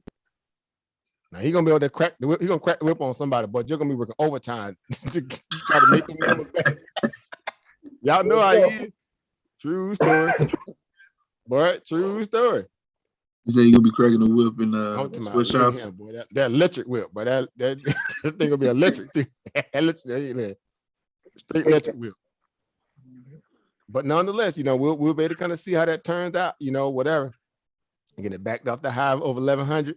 Now you back down 1075, right? That's a big, look at this one here, right here. That when that day right there happened, the split news, all that price action there up until that point. Right. So of course, everybody gonna be watching at least 1050, right? At around about 1150 or 1050, it was a 1050 area. Everybody gonna be watching Tesla around 1050. If it comes that far, and if it comes down that low, then yeah, it has the propensity to kind of reverse a lot of that move there back down towards 1,000. Right. So yeah, they better hope the market respect them little EV and then they'll be safe because they drop over the weekend, but it still depends on the broader market. Right. It still depends on the broader market. Right. But we'll see. So Tesla's in a very unique position here. Again, granted, they're going into a catalyst and everybody's kind of going into just a natural pullback. What's happening with the broader market move, that massive move from 410, 420 basically to 462 resistance gap fill. And now markets are kind of treading water here, right? They're going to try to pull a move tomorrow. Again, this outflow today, that was a lot of institutional money. Billions of dollars, billions of dollars came out the market today. And it happened literally on the back end, the last little hour or so in the market. Ain't that something? They're dirty with it, right? Just show you the extent of how they just, right? So anyway, We'll see what that, what the market in details for tomorrow. Who knows? I haven't even checked the futures, but it's probably up or down. I don't know. But after that drop like it did tonight or today, yeah, it's gonna be some jokers out there trying to, play for small reversals tomorrow if that happens. Who knows? But it'll be interesting to see that the broader picture, the bigger picture, still showing the market should be what? Starting to kind of level out a little bit, pause a little bit with all this euphoria, and we'll see, if they can control this downtrend or let it kind of just fall. Right? Because this month coming or tomorrow, the first of the month, this is going to be a massive, massive week for the stock market. We got CPI, we got Fed, we got the whole idea of, look, a lot of stuff coming that they can't just downplay any longer. They can't keep using this whole peace talk conversation no more. That pump record is getting old, right? It's clear Putin got an objective. He's not going to stop till he complete his mission. And so they might always start trying to front run him, right? So anyway, I'll leave it at that. So that's it, guys. So yeah, so hope they helped a little bit over Sunny. If just in general, ask about it. Yeah, so something to look for. Go ahead, Open. I'm sorry, you're breaking up. No, I said I was looking at it on the side while you were talking. Yeah, so again, got some nice potential price action baked into that particular move. Again, we just whatever the market do tomorrow, of course, it pulled back a little bit after hours. So we actually was selling off until the 8 o'clock time frame. That was crazy. I was watching it too. Because again, right at the close, of course, you had the massive pullback from 1093 down to roughly like 1070 area bounce. You had to kind of after hours kind of trending at around the 20 moving average, and then it starts selling off lower, right, into that 8 o'clock hour. So that was very interesting how Tesla just closed like that. Like, so yeah, some people still selling after hours. Some big money probably was kind of shaking off a few moisture shares to ahead of the crowd potentially. Who knows? But big money works in crazy ways, right? So we'll see. That's it, guys. So anybody else got anything else before we get out of here? Again, good conversation today. Good build today, as always. I'm always comfortable in being in here with my peers, you all, everybody that follows us on the YouTube side, even though, Thursday is our training session. So we rarely get a chance to see what's going on YouTube. So forgive us. It's not that we overlooking y'all. It's that this is our training session. We locked and loaded. When we get a chance to, we'll peek in on the YouTube side. But, we just happy, to offer somewhere. If you want to follow along, you can follow us along on that side too. All right. But anything else, guys? So we get out before we roll it, call it a day, call it a night. It's for me, sir. Everybody solid? Brains and field and hearts are comfortable. How do you say? I forgot what I was saying back in the church. Well, it's been a minute since I've been in the church, but I shouldn't even say that, man. Shots fired. All right, leave it alone. Leave it alone, bro. Move on, brother. All right. Anything else, guys, before we get out? No, seriously. That's it. Everybody good? Everybody solid? Everybody good? All right. Thank you. No. Thank you all, guys. Y'all already know. Everybody. Thank you all, family. My family peaceful in the building. Over Dollar Will, brother. Family, everything. Over Ramsey them on the YouTube. They was over getting it in. I'm gonna go with and pay him homage. Over Sunday was in there for a minute. Brother Snotball in the building. Family Bryant Williams came through. Right. So we have some family coming through a little bit on the YouTube side as well. Just family come through, pay homage. Sister Monica, of course, showing love. All right. So that's it, guys. So if nothing else, guys, we call it a night. Everybody solid? All right. See you guys in the market tomorrow. When I say the market, you don't be out there trading. Don't be trading if you have to, but get some good observation. Right. Follow what's going on. Let's stay ahead of the money. All right, guys. I can't spy go down. All right. Yeah, we'll talk about it back in the group. All right, Sunny, everybody. Y'all have a great one, guys. Peace, everybody. Peace, power, and profit.